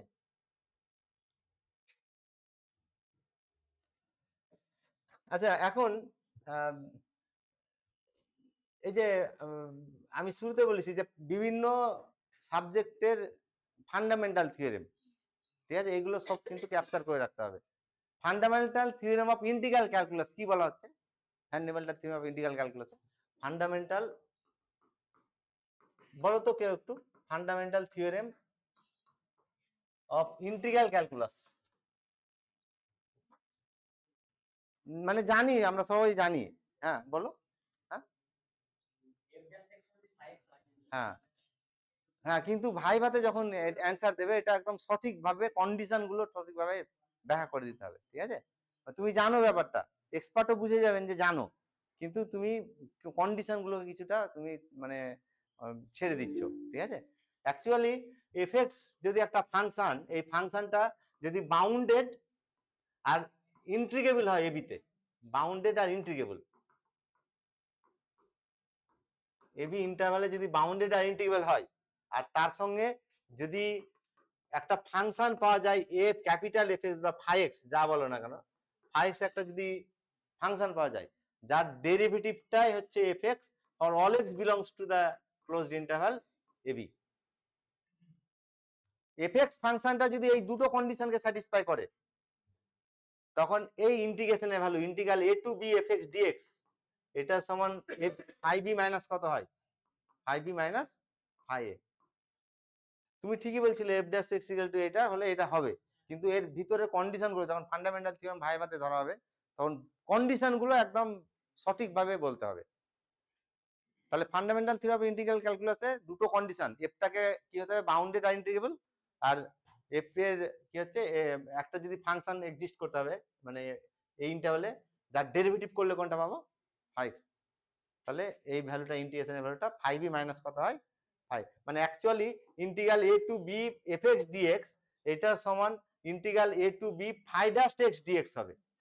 থিওরেমটা যখন প্রমাণ করা হয় তখন এটা পাওয়া যায় যে phi dash x কত dx। তাহলে ডেরিভেটিভকে ইন্টিগ্রেট করলে আবার এই ফাংশনটাই পাবো অরিজিনাল ফাংশনটা, তখন এটা হচ্ছে phi ax, phi x এর লিমিট হবে a থেকে কত, তাহলে 5e মাইনাস কত হয়ে যায় 5a হয়, ঠিক আছে। আচ্ছা এখন যদি এটা হয় integral a to b fx dx, ঠিক আছে, এটা জিওমেট্রিক্যালি কি বোঝায়, এটা জিওমেট্রিক্যালি এরিয়া বোঝায়, area bounded by the curve y equal to fx axis of x and the ordinate x equal to a and x equal to, মানে কোন এরিয়াটা বোঝায় এই এরিয়াটা integral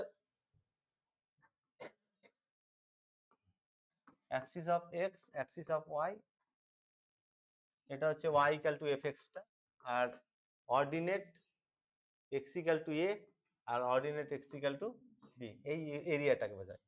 bounded area bounded by the curve Axis of x and the ordinate x equal to a and x equal to b, এই এরিয়াটা বোঝায়।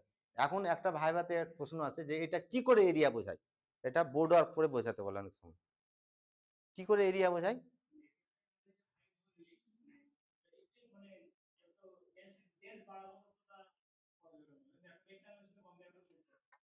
না মানে এটা তো বোর্ড ওয়ার্ক করে তোমাকে দেখাতে হবে তখন, তাই তো। অ্যাকচুয়ালি এটা কি হয় যে আমি এখানে দেখাচ্ছি,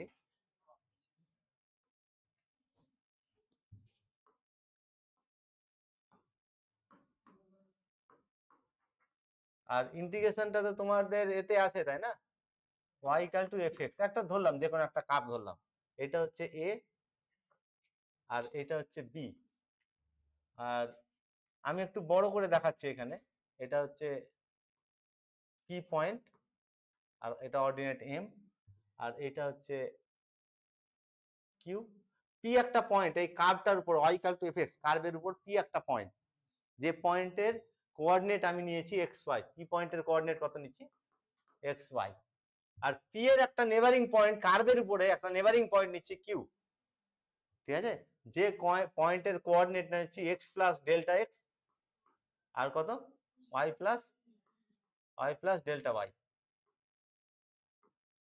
ঠিক আছে, x প্লাস ডেল্টা x আর y প্লাস ডেল্টা y। আচ্ছা তাহলে এইটা আমি n নাম দিচ্ছি, এবার ছবি দেখে তাহলে বলো, তার মানে অ্যাকচুয়ালি এইটা হচ্ছে কত এইটুকুটা x আর এইটুকুটা y, আর এটা থেকে এটা x প্লাস ডেল্টা x আর এটা থেকে এটা y প্লাস ডেল্টা y, এই mn লেন্থটা কত তাহলে mnটা, mn সমান হচ্ছে ডেল্টা x, ঠিক আছে। কিউটা মনে রাখবো, কিউটা very neighbouring point of Q, এখানে ছবিতে আমি বোঝানোর জন্য অনেক দূরে দেখিয়েছি, কিন্তু practically Q is very neighbouring point of P and ultimately Q will coincide with P, মানে কিউ টেন্ড করবে কোথায় পিতে টেন্ড করবে। তাহলে আচ্ছা আমি একটা নিচ্ছি,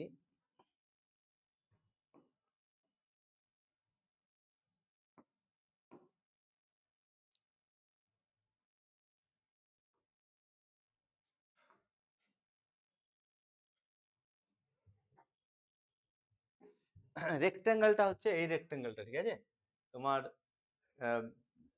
এটা হচ্ছে এই পয়েন্টটা কি না আমি পি দিয়েছি তো নাকি, তাহলে এই পয়েন্টটা হচ্ছে পি আর এটা আর আর এটা এস নাম দিচ্ছি।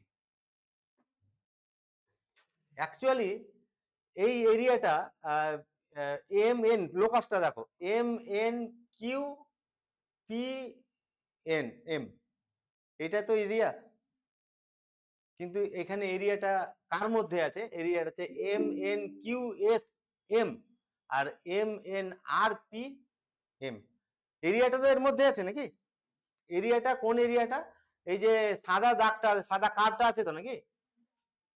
তাহলে তার নিচে একটা রেক্টেঙ্গেল আছে, রেক্টেঙ্গেল হচ্ছে এম এন আর পি, আর আরেকটা রেক্টেঙ্গেল কি আছে? M N Q S M. তা অরিজিনাল এরিয়া কোনটা? কার্ভের সঙ্গে এই দুটো অর্ডিনেট, কার্ভ অর্ডিনেট আর এটা এক্স অ্যাক্সিসের মধ্যে কোন এরিয়াটা? অ্যাকচুয়াল এরিয়া কোনটা? অ্যাকচুয়াল হচ্ছে M N Q P N, তাই তো? আর আমি এরিয়াটা যদি এর মধ্যে এটা তো ক্লিয়ার, ছবি থেকে বোঝা যাচ্ছে যে M N Q S P আর M N R P N, এই দুটোর মধ্যে তো অ্যাকচুয়াল এরিয়াটা আছে। আচ্ছা এই এরিয়াটা কত বলো তো? এই এরিয়াটা তোমার M N Q S M, এটা তো রেক্টেঙ্গেল একটা নাকি? এর এরিয়াটা কত? তা বলো ডেল্টা এক্স ইন্টু কত? হ্যাঁ, delta x into y plus কত? ঠিক আছে। আর এই এরিয়াটাকে অ্যাকচুয়াল এরিয়া, আমি পুরো এরিয়াটাকে দেখো ভালো করে, পুরো এরিয়া এইখান থেকে শুরু করে এই পুরো এরিয়াটাকে ক্যাপিটাল এ নিচ্ছি, আর এই কার্ভ আর অর্ডিনেটের মধ্যে এক্স অ্যাক্সিসের মধ্যে এরিয়াটাকে ডেল্টা এ নিচ্ছি। ডেল্টা এ অ্যাকচুয়াল এরিয়া, ডেল্টা এটা কার কার মধ্যে আছে? ডেল্টা এটা এর মধ্যে থাকবে, ডেল্টা এ এটা, আর আরেকটা এই মানে এম এন আর পি এর এটা কত? এরিয়াটা কত বলো? ওইটার এরিয়া কত? তাহলে ডেল কত? Delta x into y. তাহলে এর মধ্যে এরিয়াটা আছে, এর মধ্যে এরিয়াটা আছে। আমি আবারও বলছি, অ্যাকচুয়াল এরিয়া কলমের লোকাসটা দেখো, অ্যাকচুয়াল এরিয়া হচ্ছে এটা থেকে শুরু করে, এটা থেকে শুরু করে, এখান থেকে শুরু করে, এটা অ্যাকচুয়াল এরিয়া। এই এরিয়াটা এই দুটো এরিয়ার মধ্যে আছে। আচ্ছা ডেল্টা এক্স দিয়ে ভাগ করছি, তাহলে ওয়াই প্লাস ডেল্টা ওয়াই এটা greater than delta A by কত হবে? ডেল্টা এক্স, এটা গ্রেটার দ্যান কত হবে? Greater than y. ঠিক আছে। এখন যদি delta x tends to zero নেওয়া হয়, কি সিচুয়েশন আসতে পারে? অ্যাকচুয়ালি ডেল্টা এক্স, এই লেন্থটা ডেল্টা এক্স তো নাকি? তাহলে delta x tends to zero হলে কিউ কোথায় আসবে? টিতে চলে আসবে। ঠিক আছে। আর delta x tends to zero হলে এটার মান কত হবে বলো? এটার মান কত হবে? ডেল্টা এক্স একটু আগে বললাম, এই মানে delta y by delta x tends to zero, limit delta x tends to zero, নিচেরটা যেটা থাকবে সেটা টেন্ডস টু জিরো যদি হয়, এটা delta will be replace by D, তখন এটা কত হয়ে যাবে? ডি ওয়াই বাই কত? তা এইটা কত হতে পারে? তাহলে ডি এ বাই কত? D x. ওয়াইটা কার ফাংশন? এক্স এর ফাংশন। ঠিক আছে। আচ্ছা তাহলে এইটা যখন যখন লিমিট নেওয়া হবে তখন এই ভ্যালুটা কত হতে পারে? এটার মান কত হবে? কোনটা কিউটা কোথায় কোইনসাইড করলো? পিতে। তাহলে এটা সমান কত হয়ে যাবে? ওয়াই হবে। কি তাই তো বলছে অ্যানালাইসিস, যে এটার মান কত হবে? Delta y tends to zero হলে এই দুটোর মধ্যে থাকা মানে এর মান কত হয়ে গেল? তাহলে ওয়াই ছাড়া সম্ভব না, তাহলে এর মানটা ওয়াই হলো। ওয়াই মানে কত তাহলে আমাদের? D A by D x, এটা সমান কত? ওয়াই মানে এফ এক্স তো নাকি? ঠিক আছে। আচ্ছা এইখান থেকে তাহলে এই ভ্যালুটা দেখো তো, আমার তো integral A to B, A capital A কোনটাকে নিয়েছি আমি? Area bounded by curve x axis and ordinate x equal to A and x equal to B, এই পুরো এরিয়াটা এইখান থেকে শুরু করে এই পুরো এরিয়াটাকে নিয়েছি। ঠিক আছে। আচ্ছা তাহলে integral A to b f x d x সমান, এফ এক্স সমান তো ডিএ বাই ডিএক্স, তাহলে integral A to b d A by d x into কত? ডিএক্স। আচ্ছা এটা ইকুয়াল টু এ ড্যাশ তো নাকি? এটা কার ফাংশন? এক্স এর। তাহলে integral A to B A dash x dx, fundamental theorem of integral calculus. কি বলছে? তাহলে এ মাইনাস কত হবে? A A A B, sorry A B minus কত? A A. এরিয়া মান যখন এইখানে থাকবে, ঠিক আছে, এখানে থাকবে তখন এ বি কত? এখানে যখন থাকবে এইটাতে তো নাকি?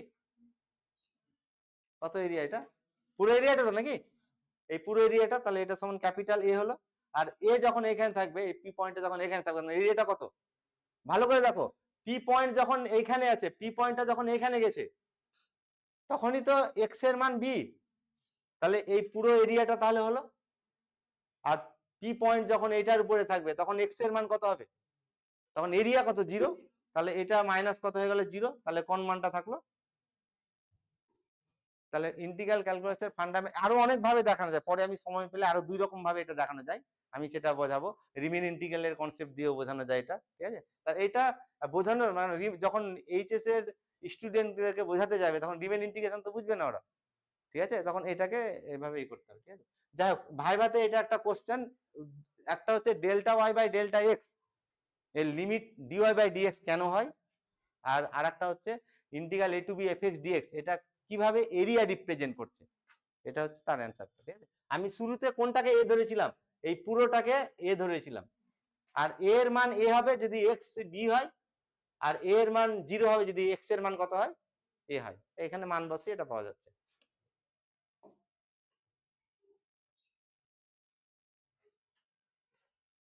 আচ্ছা, এখন ইন্টারভ্যালের ডেফিনেশনটা কি, একটা ইন্টারভ্যাল কাকে বলা হয়, কেউ একটু বলো তো ইন্টারভ্যাল কাকে বলে। এটা একটা ভাইবার কোশ্চেন, ঠিক আছে, মানে তুমি এটাকে যেটা জানো সেটাকে বানিয়ে বলছো, ঠিক আছে, কিন্তু ডেফিনেশনটা বলতে হবে। মাঝে না, তুমি ব্যাপারটা জানো কিন্তু তার তো অ্যানালিটিক্যাল ডেফিনেশন থাকবে একটা, সেই ডেফিনেশনটা কি।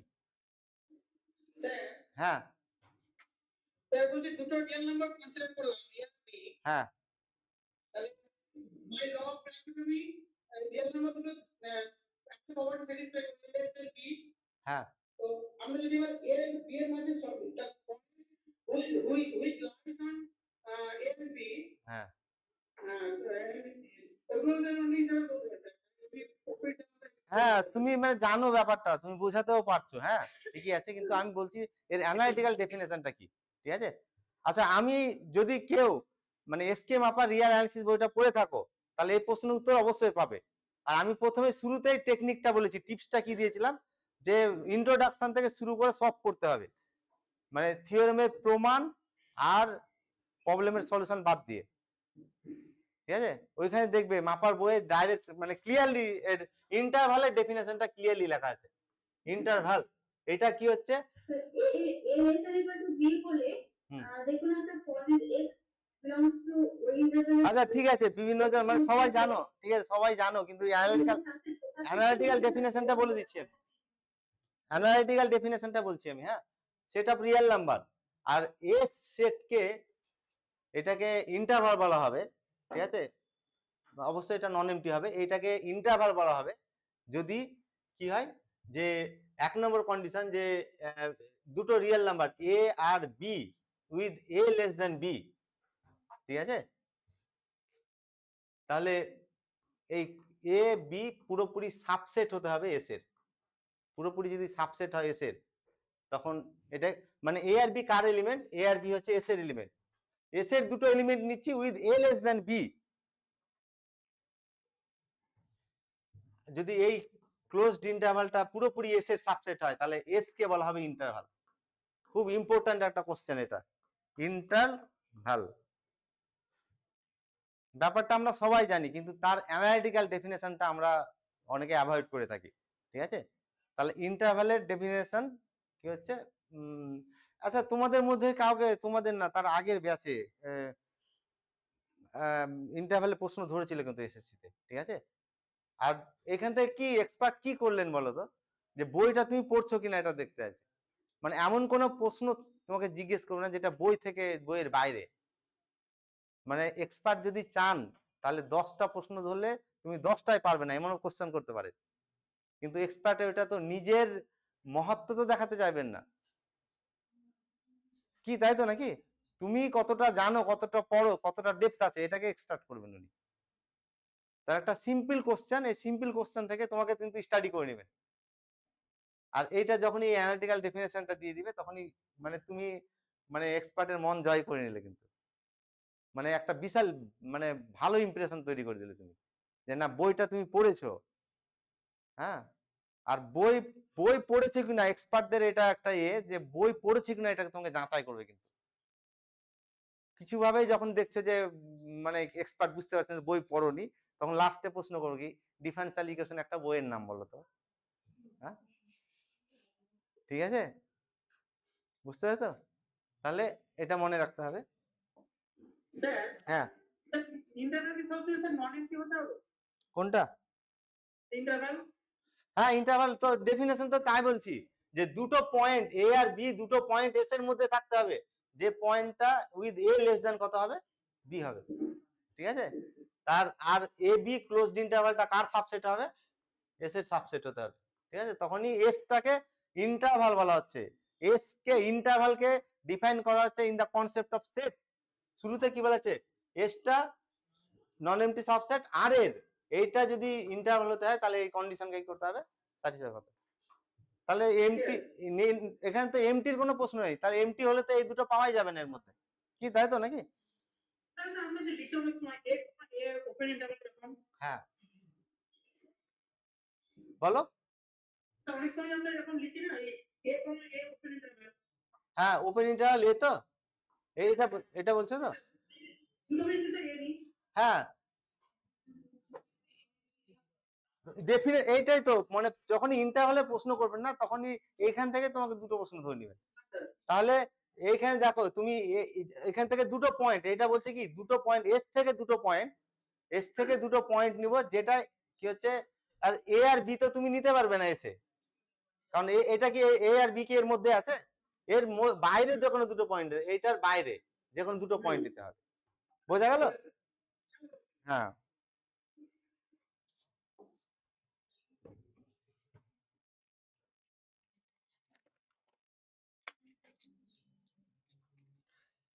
আচ্ছা, যদি প্রশ্ন করা হয় যে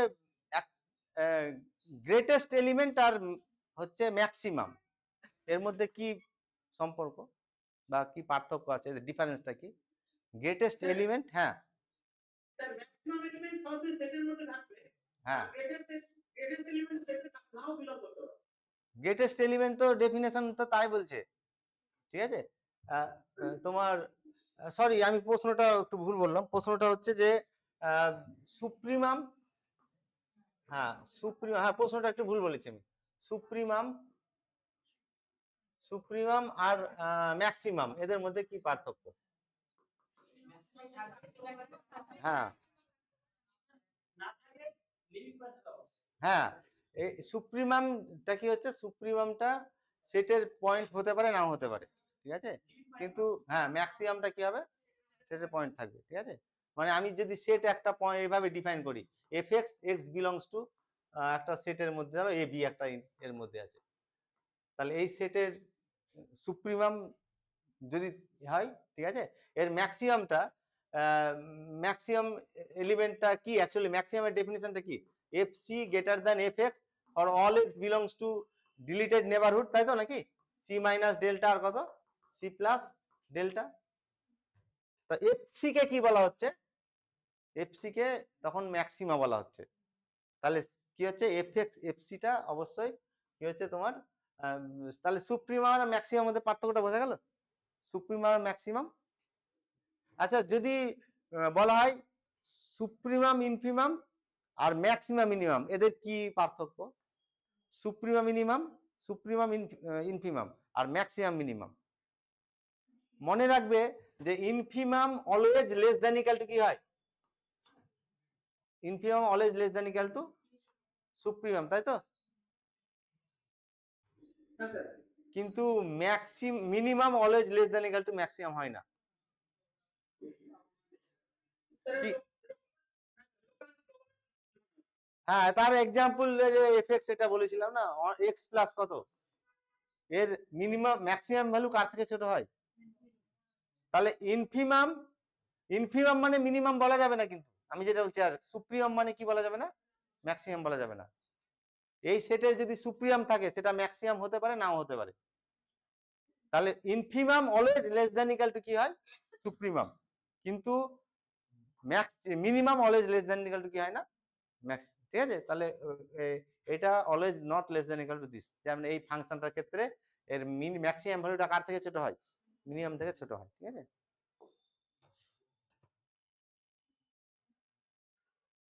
স্যার হ্যাঁ। এই ম্যাক্সিমাম আর মিনিমাম কনসেপ্ট যদি কোনো একটা ইন্টারভাল স্পেসিফাই করে দেয়, হুম। তাহলে সেক্ষেত্রে কি স্যার ওই মিনিমাম লেসিকাল ম্যাক্সিমাম হোল্ড করবে? কোনটা? আর কোনো একটা হ্যাঁ, পার্টিকুলারলি হতে পারে সেটা, ঠিক আছে, পার্টিকুলারলি হতে পারে, কিন্তু ইউনিভার্সালি মানে গ্লোবাল যেটাকে বলা হয় সেই কনসেপ্টে নাও হতে পারে, ঠিক আছে। আচ্ছা, আমরা জানি মোমেন্ট অফ ইনার্সিয়া ব্যাপারটা। মোমেন্ট অফ ইনার্সিয়াটা কি? মোমেন্ট অফ ইনার্সিয়া মানে এটা একটা রিজিড বডি নিচ্ছি, আর এটা একটা লাইন, যে কোনো একটা লাইন, ঠিক আছে। আর এটা হচ্ছে তোমার একটা মাস পার্টিকেল, মাস পার্টিকেল নিচ্ছি। এই মাস পার্টিকেলের ডিস্টেন্স এখান থেকে আমি আর নিচ্ছি। তাহলে রিজিড বডি মানে কি? রিজিড বডি, এটা একটা ভাইভাতে কোশ্চেন আছে, রিজিড বডি কি? রিজিড বডি কাকে বলা হয়? ঠিক আছে, রিজিড বডি কার ডেফিনেশন কে বলো তো, রিজিড বডি কাকে বলে? হ্যাঁ, মানে বডিটা কি হবে, যদি বডিটা মোশনে থাকে, এই বডিটা যদি মোশনে থাকে, তাহলে এদের মধ্যে যে কোনো দুটো পার্টিকেল, এটা একটা পার্টিকেল, এটা একটা পার্টিকেল, এদের ডিসটেন্স সবসময় কি থাকবে? সেম থাকবে। রিলেটিভ ডিসটেন্স বলা হচ্ছে এটা, ঠিক আছে। যখন মোশনে থাকবে তখন এদের একটা পার্টিকেল থেকে আর একটা পার্টিকেলের ডিসটেন্স কি হবে না, যেমন একটা কাদার বলকে যদি আমি মানে মেঝেতে করি, রোল করিয়ে দিই, তাহলে রোল করার আগে এরকম বডিটা ছিল তো নাকি, একটা দুটো পার্টিকেল নিয়েছিলাম, এদের ডিসটেন্সটা ধরো 5 সেন্টিমিটার ছিল, কিন্তু যখন মুভ করে এখানে এসছে, এভাবে চলে এসছে, তখন ডিসটেন্সটা কি হয়ে যায়? চেঞ্জ হয়ে যায়, একই থাকে না তো নাকি। তাহলে এই বডিটা কি হবে না? রিজিড বডি হবে না। কিন্তু লোহার বল সবসময় কি হবে, মানে ব্যাপারটা জানি কিন্তু ডেফিনেশনটা মনে রাখতে হবে, ঠিক আছে। তখন এটাকে কি বলা হচ্ছে? তাহলে এটা একটা রিজিড বডি, আর তাহলে এই মাস পার্টিকেলের এই লাইনের about moment of inertia M R square বলা হয়। এটাকে মোমেন্ট অফ ইনার্সিয়া কত বলা হয়? M R square. তাহলে এই ধরনের তো অনেক মাস পার্টিকেল আছে, সব মাস পার্টিকেলের মোমেন্ট অফ ইনার্সিয়ার যোগফল, এই পুরোটাকে বলা হয় moment of inertia of the rigid body about this line. এবার এটাকে সাধারণত এম কে স্কয়ার দিয়ে লেখা হয়। এমটা হচ্ছে total mass of the body, আর কেটাকে রেডিয়াস অফ জাইরেশন বলা হয়, ঠিক আছে। আচ্ছা, মোমেন্ট অফ ইনার্সিয়ার কি কাজ, প্র্যাকটিক্যালি একটা এক্সাম্পল দাও তো। মোমেন্ট অফ ইনার্সিয়ার আমরা কিন্তু প্রতিনিয়ত মোমেন্ট অফ ইনার্সিয়া ইউজ করে থাকি, কিন্তু ইউজ করি বা চোখে দেখতে পাই আমরা।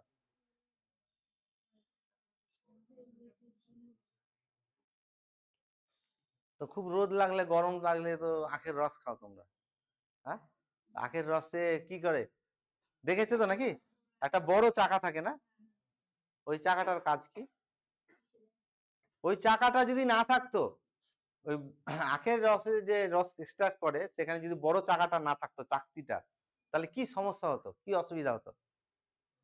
হ্যাঁ, এটাকে তো ঘুরানো হয়তো নাকি, তাহলে যে বলটা লাগতো তার থেকে অনেক বেশি বল দিতে হবে। তাহলে এইখানে মোমেন্ট অফ ইনার্সিয়ার অ্যাপ্লিকেশন আছে, ঠিক আছে। যে ওইটা যে চাকতিটা যেটা দেওয়া হয়, এই চাকতিটা কি করে, মানে কম ফোর্স দিয়ে বেশি ফোর্স প্রডিউস করে, এটা বোঝা যেত নাকি। আর এটা যদি না থাকতো তাহলে কিন্তু মানে যে আখের রস খাওয়ার জন্য যার ঘাম ঝরছে, আর যে আখের রস তৈরি করছে তারও ঘাম ঝরে যেত, হ্যাঁ কি, তাই তো নাকি। তখন ওই ওই আখের রস বলা, তখন দাঁড়া, তোকে দেওয়ার আগে আমি একটু খাই আগে, কি তাই তো নাকি। তাহলে এটা মনে রাখবো যে মোমেন্ট অফ ইনার্সিয়ার, এটা অনেক সময় দেখবে যে সাইকেল, নতুন সাইকেল কিনেছো, যে সাইকেলের কেরিয়ারে, এই সাইকেলের স্পোক গুলোতে দুটো অ্যারো দেওয়া থাকে, দেখবে দুটো অ্যারো দেওয়া থাকে না, এইভাবে লাল লাল হলুদ হলুদ, অনেক সময় এখানে আলো ফিট করা থাকে। তো আমরা এটাকে ভেবে নিই যে এটা একটা স্টাইল, কিন্তু এখানেও মোমেন্ট অফ ইনার্সিয়া অ্যাপ্লিকেশন আছে। এটা যখনই ঘুরবে, হ্যাঁ, তখন এটা কি দেবে, একটা মোমেন্ট প্রডিউস করবে, এটা বোঝা গেল তো নাকি। তাহলে এটা মোমেন্ট অফ ইনার্সিয়ার এগুলো অ্যাপ্লিকেশন।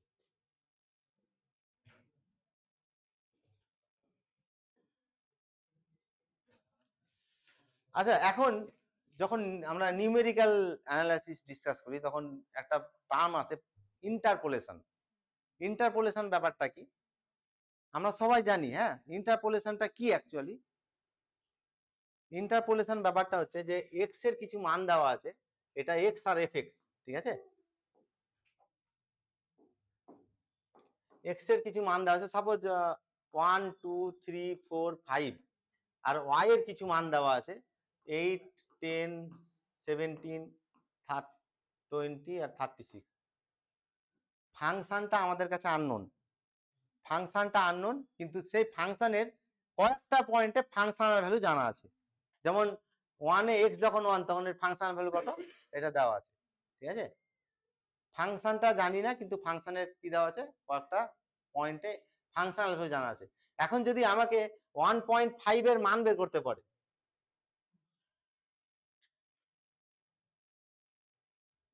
তাহলে তো এটা মান একটা বের করার পদ্ধতি থাকবে তো নাকি, সেই পদ্ধতিটাকে ইন্টারপোলেশন বলা হয়। বোঝা গেল?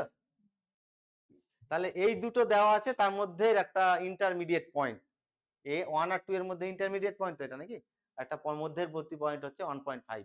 তাহলে এই প্রসেসটাকেই বলা হয় ইন্টারপোলেশন। আর ইন্টারপোলেশন যখনই বিভিন্ন আমরা ইন্টারপোলেশন ফর্মুলা পাই, নিউটন ফরওয়ার্ড, নিউটন ব্যাকওয়ার্ড, তোমার নিউটন ডিভাইডেড ডিফারেন্স, তারপরে তোমার ল্যাগ্রাঞ্জেস, ঠিক আছে, গাউস, অনেকগুলো পাওয়া যায়। তার মধ্যে এই এই এই যদি কি হয় তোমার এই যে পয়েন্টগুলোকে আর্গুমেন্ট বা নোডাল পয়েন্ট বলা হয় এগুলোকে, এগুলো যদি ডিস্টেন্স একই থাকে, এটা থেকে এটা 1, এটা থেকে একই তো নাকি, ইকুই স্পেসড বলা হয় এটাকে, ইকুই বা স্পেস বা ইকুয়ালি স্পেসড বলা হয়। আর যদি ইকুই স্পেসড না হয় তাহলে কিন্তু ল্যাগ্রাঞ্জেস বা নিউটন ডিভাইডেড ডিফারেন্স তখন কি করতে হবে, অ্যাপ্লাই করতে হবে। আর যদি ইকুই স্পেসড হয়, আর যে যে ভ্যালুটা বের করতে বলছে 1.5, এটা যদি টেবিলের শুরুতে থাকে তাহলে ফরওয়ার্ড, আর টেবিলের শেষে যদি থাকে ব্যাকওয়ার্ড। আচ্ছা, এইখানে বের করতে বলছি, এই আমি এই পয়েন্টে 3.5 নিউটন ফরওয়ার্ড দিয়ে বের করলাম, ভুল বলা যাবে না কিন্তু, কি বের করা যাবে, ভ্যালু পাওয়া যাবে, কিন্তু এররটা বেশি হয়ে যাবে। তাহলে এররটাকে কি করা হয়, মিনিমাইজ করা হয়। অ্যাকচুয়ালি যখনই ইন্টারপোলেশন করা হয়, যে কোনো ইন্টারপোলেশন বলো না কেন, Newton forward, backward, divided difference বা ল্যাগ্রাঞ্জেস, সেখানে একটা পলিনোমিয়াল তৈরি করা হয়।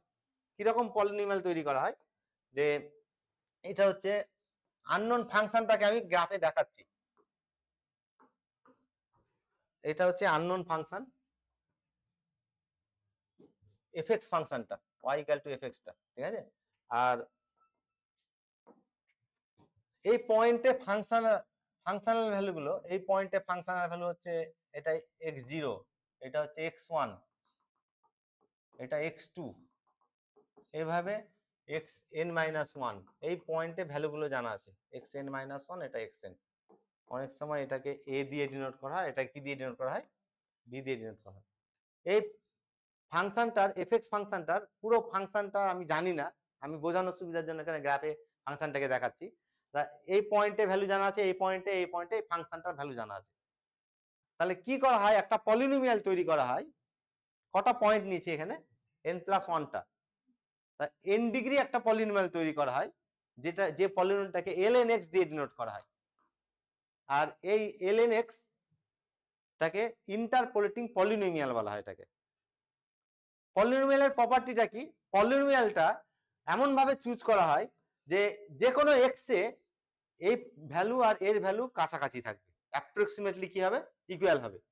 আর নোডাল পয়েন্টগুলোতে এই দুটো ভ্যালু সমান, মানে ln xi equal to fxi হয়ে যাবে।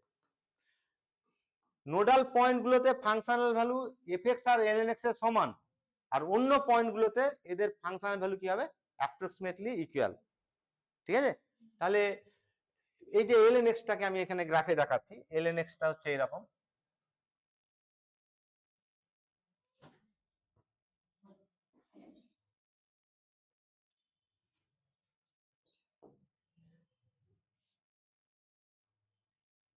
এটা হচ্ছে ln x।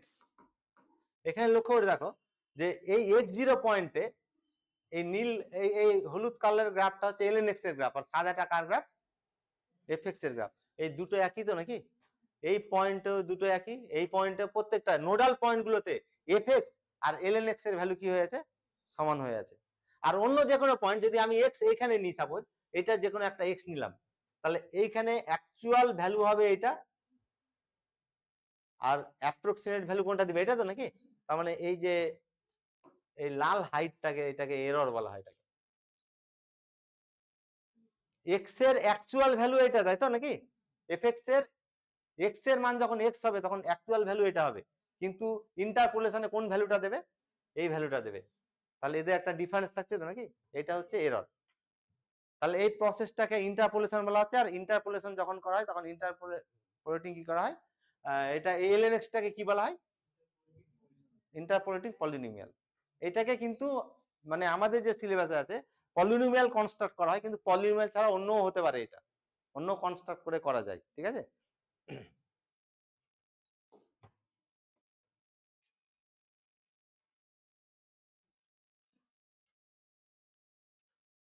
আচ্ছা, এখন যদি প্রশ্ন করে যে একটা স্টেট লাইনে কটা প্যারামিটার থাকে, আননোন কনস্ট্যান্ট কটা থাকে স্টেট লাইনে, কেউ বলো তো? আমার প্রশ্নটা এটা, তুমি এবার উত্তর দিবে এটা। হ্যাঁ, দুটোই অ্যান্সার দিতে হবে, দুটোই অ্যান্সার দিতে হবে, 2D-টারও দিতে হবে, 2D-তে দুটো, মানে 2D-তে y ইকুয়াল টু কিভাবে লেখা যায়?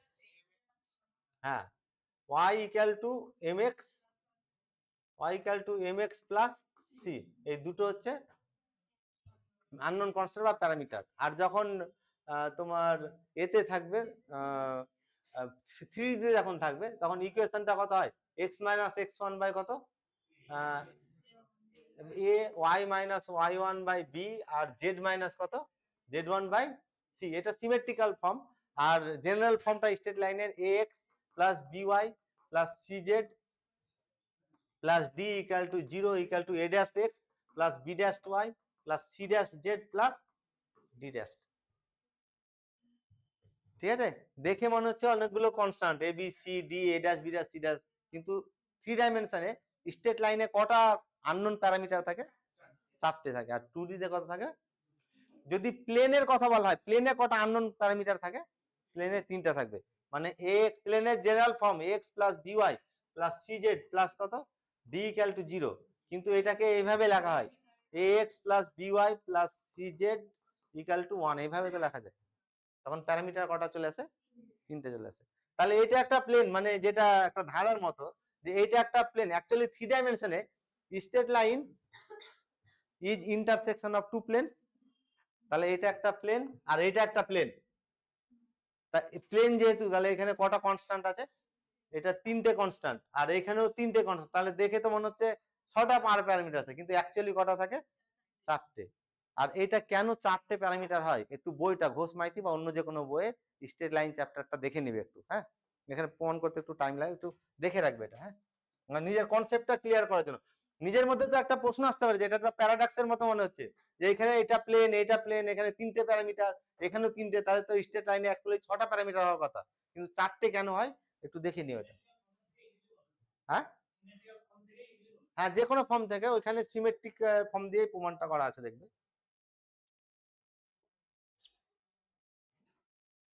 আচ্ছা, আমরা যখন সিমপ্লেক্স মেথড দিয়ে কোনো এলপিপি সলভ করি, হ্যাঁ, তখন এর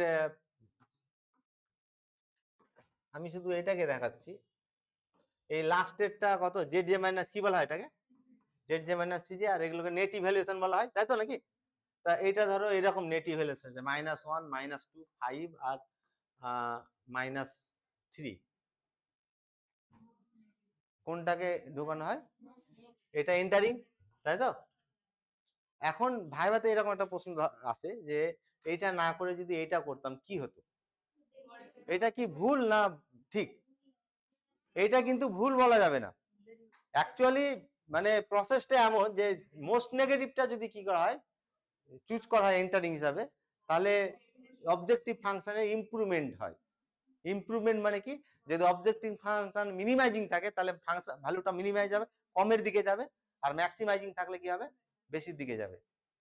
কিন্তু -1টাকে চুজ করলেও কিন্তু ভুল হবে না, যখন অপটিমালিটির দিকে এটা কি করবে, পৌঁছাবে, দেরিতে পৌঁছাবে। মানে এইটা যদি করা হয় তাহলে কি হবে, অবজেক্টিভ ফাংশনের ইমপ্রুভমেন্ট হবে, কিন্তু এটা যদি করা হয় ইমপ্রুভমেন্টটা হতে পারে, নাও হতে পারে। ঠিক আছে, এটা মনে রাখবে।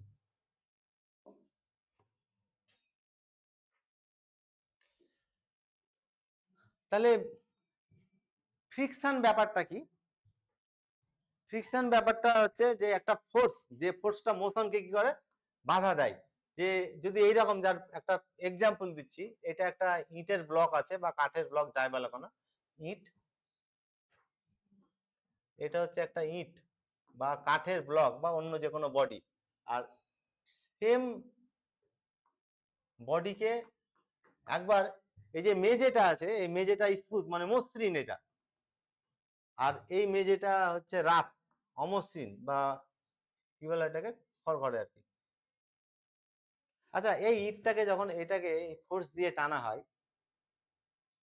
এটাকে যখনই আবার রাফ মেঝেতে রেখে টানছি, কোনটাতে বেশি ফোর্স লাগে? রাফটাতে। কেন ফোর্স লাগে বেশি? এখানে ফোর্স অফ ফ্রিকশন চলে আসে। যখনই এটা রাফ হয়ে যাবে মেঝেটা, তখন এদের মধ্যে একটা কি আসবে, ফ্রিকশন আর ফোর্স হবে। আর ল অফ ফ্রিকশন, 6টা ল অফ ফ্রিকশন পাওয়া যায়, তাদের মধ্যে একটা ল বলছে যে যখন ফ্রিকশন কাজ করবে কোনো সিস্টেমে, ফ্রিকশনের কাজ হচ্ছে বডিকে কি করা, বাধা দেবে, মোশনটাকে, বডির মোশনটাকে কি করবে, বাধা দেবে। মানে বডিটা কি হবে, যেদিকে মুভ করবে অথবা মুভ করার টেন্ডেন্সি থাকবে, তার উল্টো দিকে সবসময় কি করবে, ফোর্সটা কাজ করবে, এই ফোর্স অফ ফ্রিকশন। তাহলে এটা আমাদের ভালো না খারাপ হলো, ফোর্স অফ ফ্রিকশনটা? হ্যাঁ, দুটোই আছে তো নাকি? তাহলে যদি বলে advantage and disadvantage of force of friction, কি তাই তো নাকি? ফোর্স অফ ফ্রিকশনের অ্যাডভান্টেজ কি আর ডিসঅ্যাডভান্টেজ কি বলো তাহলে? কি তাই তো? অত হাঁটার দিকে কেন যাচ্ছ? তুমি তো কলম দিয়ে লিখছো। হ্যাঁ, ফোর্স অফ ফ্রিকশন না থাকলে তো লেখাও হবে না। কি? হ্যাঁ, তাহলে এটা হলো একটা তোমার ফোর্স অফ ফ্রিকশনের অ্যাডভান্টেজ, ঠিক আছে। আর ঠিকই বলেছো, ব্রেক যখন করা হয় কোন সিস্টেমে, ব্রেক যদি কি হয়, মানে তুমি ব্রেকটা কাজ করে কিভাবে, ফ্রিকশন তো অ্যাপ্লাই করে তো নাকি? সে ডিস্ক ব্রেক হোক অথবা ড্রাম ব্রেক হোক, ঠিক আছে, যে ব্রেকটা কি হয়, ডিস্ক ব্রেকই ধরছি, ডিস্কটাকে চিপে ধরছে এভাবে তো নাকি? তো এটা যদি তেল দিয়ে দিই ভালো করে, হ্যাঁ, কি তাই তো? আবার অনেক সময় যে ইঞ্জিন গুলোতে দেখবে, ইঞ্জিনে যে ফোর্স অফ ফ্রিকশন, যে পিস্টনটা ওঠানামা করছে, এই যে পিস্টনটা ওঠানামা করছে, এইখানে তো এই দুটোর মধ্যে, এই মানে পিস্টন আর এর মধ্যে, মানে তোমার সিলিন্ডারটার মধ্যে একটা ফোর্স অফ ফ্রিকশন থাকবে তো নাকি? এখানে ফোর্স অফ ফ্রিকশনটা কিন্তু ডিসঅ্যাডভান্টেজ। এটা কি করে, ফোর্স অফ ফ্রিকশন এখানে, ওই জন্য ইঞ্জিন এমন ভাবে তৈরি করা হয় যে ফোর্স অফ ফ্রিকশনটা কি হবে, যাতে কম হয়। ওই জন্য এখানে সবসময় কন্টিনিউয়াসলি মোবিল প্রোভাইড করা হয়। হ্যাঁ, কোনটা কোনটা? হাইড্রোলিকটা? কোন হাইড্রোলিকটা বলছো? ও এই চাকাতে যেটা হাইড্রোলিক থাকছে। যাই হোক, তাহলে এটা হচ্ছে তোমার আহ, এখানে মোবিল দিয়ে কি করা হয় তখন এটাকে, মানে মোবিলের কাজটা কি এখানে, ফোর্স অফ ফ্রিকশনকে কমিয়ে দেওয়া, ঠিক আছে, লুব্রিক্যান্ট বলা হয় এটাকে। এটার কাজ হচ্ছে ফোর্স অফ ফ্রিকশনকে, যদি আমি এখানে বালি দিয়ে দিই মোবিলের পরিবর্তে, বালিও দেওয়া হয় কোন সিস্টেমে, বলো তো কোথায় দেওয়া হয়? হ্যাঁ, ভেরি গুড, ট্রেনে। ট্রেনে কিন্তু বালি দেওয়া হয়। কখন দেওয়া হয় দেখবে ট্রেনের সিস্টেমে, মানে এটা অনেকের জানা নেই ব্যাপারটা, যে রেল লাইন যখন পাহাড়ের উপরে উঠবে, হ্যাঁ, তখন চাকার কাছে একটা এ থাকে, মানে রিজার্ভার থাকে যেখানে বালি ভরা থাকে, তখন সেখানে কি হবে, উপরের দিকে যখন উঠবে, চাকার ঠিক, চাকা তো এটা নাকি, এই চাকার সামনের দিকে বালি পড়ে যায়, বালিটা কি করে, ফোর্স অফ ফ্রিকশনকে বাড়িয়ে দেয়। কারণ এই যখন উঁচুতে উঠছে, তখন নিচে স্লিপ করা তো একটা থাকে, তাহলে এই বালিটা তখন ফোর্স অফ ফ্রিকশনকে বাড়িয়ে দেয়। তাহলে ফোর্স অফ ফ্রিকশন আমাদের কাজেও লাগছে, আমাদের উপরা করছে, আমাদের মানে সুবিধাও দিচ্ছে, তার সঙ্গে কি দিচ্ছে, অসুবিধাও তৈরি করছে, ঠিক আছে, দুটোই ফোর্স অফ ফ্রিকশন দেয়।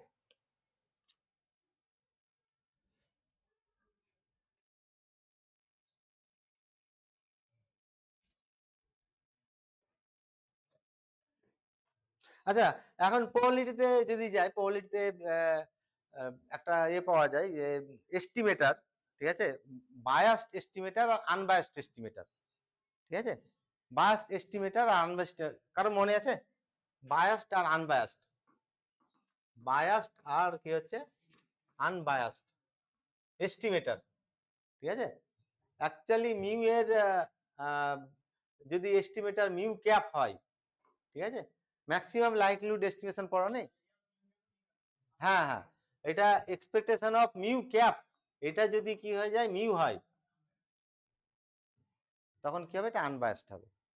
আর যদি এটা নট ইকুয়াল টু হয়, expectation of mu cap not equal to mu যদি হয় তখন এটাকে বলা হচ্ছে বায়াসড, ঠিক আছে। বায়াসড মানে যাতে আমরা কি করি, যাকে বায়াসডের বাংলা কি, দুই বন্ধুতে ঝগড়া হচ্ছে, ধরো দুই বন্ধুতে ঝগড়া হচ্ছে আর আরেকজন আরেকটা বন্ধু তোমার, হ্যাঁ, একটা বন্ধুর হয়ে কথা বলছে, এইটা তো ঠিকই বলছিল, তুই ভুল করেছিস, কিন্তু আদর ও ঠিক করেনি ও, ঠিক আছে। তাহলে এটা পক্ষপাতিত্ব নাকি? তাহলে এস্টিমেটার, এটা এস্টিমেটার ম্যাক্সিমাম লাইকলিহুড এস্টিমেট, আর এই প্যারামিটারকে এস্টিমেটার বলা হয়, এটাকে এই ভ্যালুটাকে এস্টিমেটার বলা হয়। তাহলে এটা যদি হয় তখন এটা একটু চ্যাপ্টারটা ম্যাক্সিমাম লাইকলিহুড এস্টিমেটার বা ইন্টারভাল এস্টিমেশন বলা হয়, এটাকে একটু দেখে নিও এটা চ্যাপ্টারটাকে।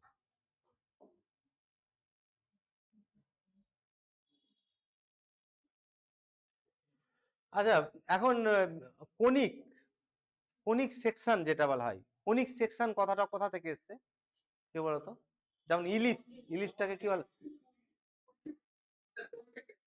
হ্যাঁ, কোন থেকে এসছে? অ্যাকচুয়ালি একটা যদি কোণ নেওয়া হয় এরকম, ঠিক আছে, একটা সলিড কোণ নিচ্ছি এরকম, দেখো এটা সলিড কোণ, আর কোণের অ্যাক্সিস দুটো কোণ নিয়েছি, ভার্টেক্সে কোইনসাইড করছে আর অ্যাক্সিসটা একই, এদের দুটোরই অ্যাক্সিস এক।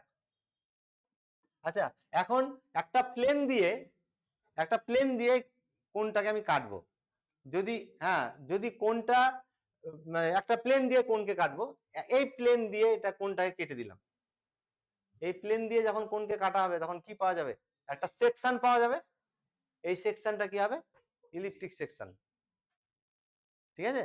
আর যদি প্লেনটা কি থাকে, মানে অ্যাক্সিসের উপর পারপেন্ডিকুলার থাকে, তখন কি হয়, এটা সার্কেল হবে।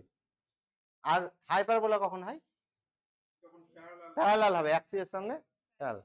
আচ্ছা, এখন এই যে মানে কোণ যেটা বলছি কনিক সেকশন, ইলিপস তো একটা কোণ নাকি, কনিক যাকে বলছি আমরা, তাহলে ইলিপসের একটা ইম্পর্টেন্ট প্রপার্টি পাওয়া যায় যাকে রিফ্লেকশন প্রপার্টি বলা হয়।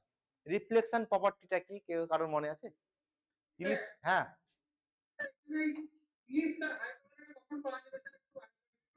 কোনটা? হ্যাঁ,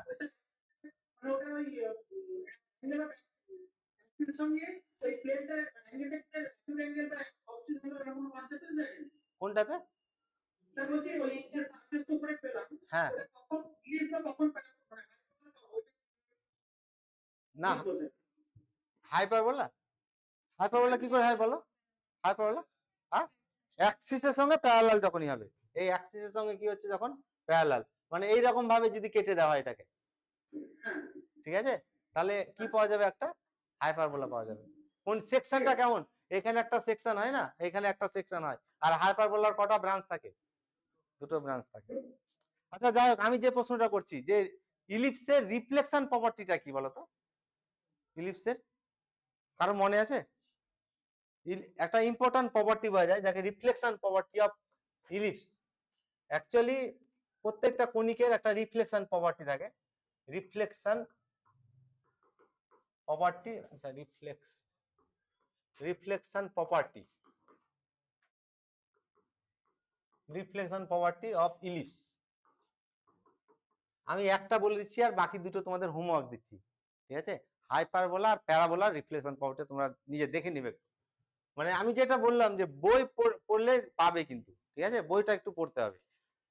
রিফ্লেকশন প্রপার্টি অফ ইলিপসে কি বলা হচ্ছে, রিফ্লেকশন প্রপার্টি, এটা একটা ইলিপস তো নাকি, এটা একটা ইলিপস, আর এইটার মেজর অ্যাক্সিস কটা ফোকাস থাকে, দুটো ফোকাস থাকে, একটা ফোকাস হচ্ছে এস, একটা ফোকাস নিচ্ছি, আর এস ড্যাশ আর একটা ফোকাস নিচ্ছি।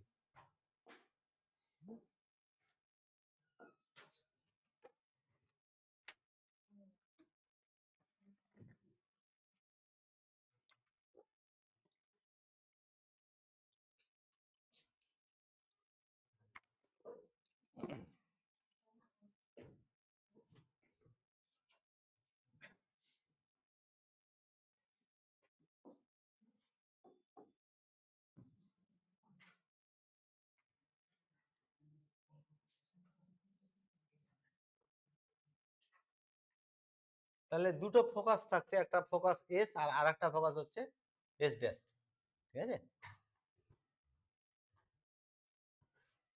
তাহলে ইলিপসের উপর যে কোনো একটা আমি পয়েন্ট নিচ্ছি, এটা সাপোজ ইলিপসের উপর যে কোনো একটা পয়েন্ট, পি পয়েন্ট, আর পি পয়েন্টে ট্যানজেন্ট নিচ্ছি, এটা হচ্ছে পিটি ট্যানজেন্ট, পিটি হচ্ছে ট্যানজেন্ট। আচ্ছা আমি এখন এই ট্যানজেন্টটাকে একটা আয়না হিসাবে ভাবছি, যে এইখান থেকে একটা রশ্মি রে আর কি এখানে এসে পড়েছে, রশ্মি আয়নাতে রিফ্লেক্ট হবে তো নাকি, রিফ্লেক্ট হয়ে আর একটা ফোকাস দিয়ে পাস করে যাবে, এই ফোকাস দিয়ে পাস করবে। এটা রিফ্লেকশন প্রপার্টি অফ কি ইলিপস, যে একটা রে থেকে যদি ফোকাস বেরিয়ে আসে, ট্যানজেন্টে রিফ্লেক্ট হয়ে কোথায় আসবে, আর একটা ফোকাস এস ড্যাশ দিয়ে পাস করবে। হ্যাঁ, ট্যানজেন্টটা মিরর হিসেবে কাজ করবে, ঠিক আছে। আর তোমার প্যারাবোলারটা একটু বলে দিই আমি, এই হাইপারবোলাটা এই ধরনেরই পাওয়া যায়। প্যারাবোলাটা হচ্ছে এরকম, যে এটা প্যারাবোলা, ঠিক আছে, আর এটা হচ্ছে ফোকাস, আর এই ফোকাসটা থেকে একটা ধরো যে কোনো একটা পয়েন্ট, ঠিক আছে, এই ফোকাস এখান থেকে একটা রে বেরোলো, রে বেরিয়ে প্যারাবোলাতে ধাক্কা মারবে তো নাকি, যে আমি এখানে একটা ট্যানজেন্ট নিলাম, যেখানে ধাক্কা মারলো এখানে একটা ট্যানজেন্ট নিলাম, এই ট্যানজেন্টটাকে মিরর হিসাবে ট্রিট করছি, তাহলে এটা সবসময় এক্স অ্যাক্সিসের প্যারালাল দিয়ে বেরিয়ে যাবে। মানে প্যারাবোলার অ্যাক্সিসের সঙ্গে কি হবে, যদি এইখান থেকে রিফ্লেক্ট হয় এইখান থেকে এইখানে আসবে, যদি এইখান থেকে রিফ্লেক্ট হয় এখান থেকে এখানে আসবে, এইভাবে রে গুলো বেরিয়ে যাবে, এখান থেকে রিফ্লেক্ট হয়ে এইভাবে বেরিয়ে যাবে, এখান থেকে রিফ্লেক্ট হয়ে এইভাবে বেরিয়ে যাবে। আর এই প্যারাবোলার রিফ্লেকশন প্রপার্টিটা কাজে লাগিয়েই টর্চ এর মেকানিজম আছে। টর্চে কি করা হয়, টর্চ দেখেছো, টর্চে একটা দেখবে এরকম একটা চাকতি থাকে, তাই তো নাকি, আর এইখানে একটা মানে মানে গ্লসি একটা থাকে, ঠিক আছে, আর এইখানে একটা কি থাকে, বাল্ব দেওয়া থাকে না, এরকম করে একটা বাল্ব দেওয়া থাকে না এটা। তাহলে এমন ভাবে সিস্টেমটা তৈরি করা হয় যে যে বাল্বটা আছে এই বাল্বটা এই প্যারাবোলার ফোকাসে থাকবে, আর এই বাটিটা প্যারাবোলিক বাটি হবে, আর এটা রিফ্লেক্টিভ, দেখো আয়নার মতো থাকে না, এটা গ্লসি করে, এটা রিফ্লেক্টিভ করে দেয়। তাহলে কি কাজ হবে, এই প্রপার্টিটা আসবে এখানে, এইখান থেকে রে বেরিয়ে তো চারিদিকে এখানে ধাক্কা মারবে, তাই তো। আর প্যারাবোলার রিফ্লেকশন প্রপার্টি হচ্ছে যে যখনই এখানে ধাক্কা মারবে অ্যাক্সিসের প্যারালাল দিয়ে বেরিয়ে যাবে, এটা হচ্ছে অ্যাক্সিস অফ প্যারাবোলা।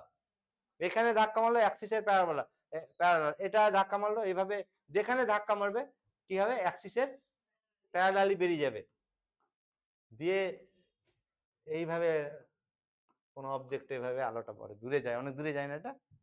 তাহলে রিফ্লেকশন টর্চে কি করা হয়, reflection property of parabola apply করা হয়, ঠিক আছে। স্যার হুম, স্যার বলছি এই যে স্যার অ্যাঙ্গেল লেভেলটা বেরিয়ে গেল, লাইট প্রপার্টি আছে কোনো মেকানিক্যাল কোনো, কোনটা বলো, এই যে মানে যে লাইটের যে প্যারালাল বেরিয়ে যাচ্ছে, হ্যাঁ এক্সেস প্যারালাল বেরিয়ে যাচ্ছে, হ্যাঁ, এর কোনো প্রপার্টি মেনে যাচ্ছে না লাইটের কোনো প্রপার্টি ইউজ হয়? এটাকে তো রিফ্লেকশন প্রপার্টি অফ ইলিস বলা হচ্ছে, রিফ্লেক্স বা এটা রিফ্লেকশন প্রপার্টি অফ ইলিস, আর এটা reflection property of parabola. Reflection property of প্যারাবোলাতে বলা হচ্ছে যে ফোকাস থেকে যদি কোনো রে এসে প্যারাবোলাতে ধাক্কা মারে, ঠিক আছে, তাহলে সেই পয়েন্টে যে ট্যানজেন্ট থাকবে, ট্যানজেন্টটা মিরর যদি ভাবা হয়, তাহলে এখান থেকে কি হবে, রিফ্লেক্ট হয়ে প্যারাবোলার অ্যাক্সিসের প্যারালাল চলে যাবে। এটা এটা কি প্যারাবোলার অ্যাক্সিস তো নাকি, তার প্যারালাল বেরিয়ে যাবে, ঠিক আছে, বুঝতে পেরেছো তো নাকি। তাহলে এটা রিফ্লেকশন প্রপার্টি আর কি, ঠিক আছে। শুধু তাই নয়, ওইটার উল্টোটাও, কনভার্সটাও টু, মানে কোন রে যদি এরকম যদি কোনো রে হয়, যে রেটা প্যারাবোলার অ্যাক্সিস এর প্যারালাল আসছে, দিয়ে প্যারাবোলাতে ধাক্কা মারলো, তাহলে সেটা প্যারাবোলাতে ধাক্কাকে ফোকাস দিয়ে বেরিয়ে যাবে, আচ্ছা ফোকাসে আসবে, ঠিক আছে। আচ্ছা ঠিক আছে, আজকে অনেক আরো আমার প্রশ্ন ছিল অনেকগুলো, আরো মানে 10-15টা প্রশ্ন ডিসকাস করা হলো না, হ্যাঁ ঠিক আছে, বলো তাহলে কটার সময়, 11টা থেকে, কেন কি অসুবিধা কি, পড়ানো থাকে,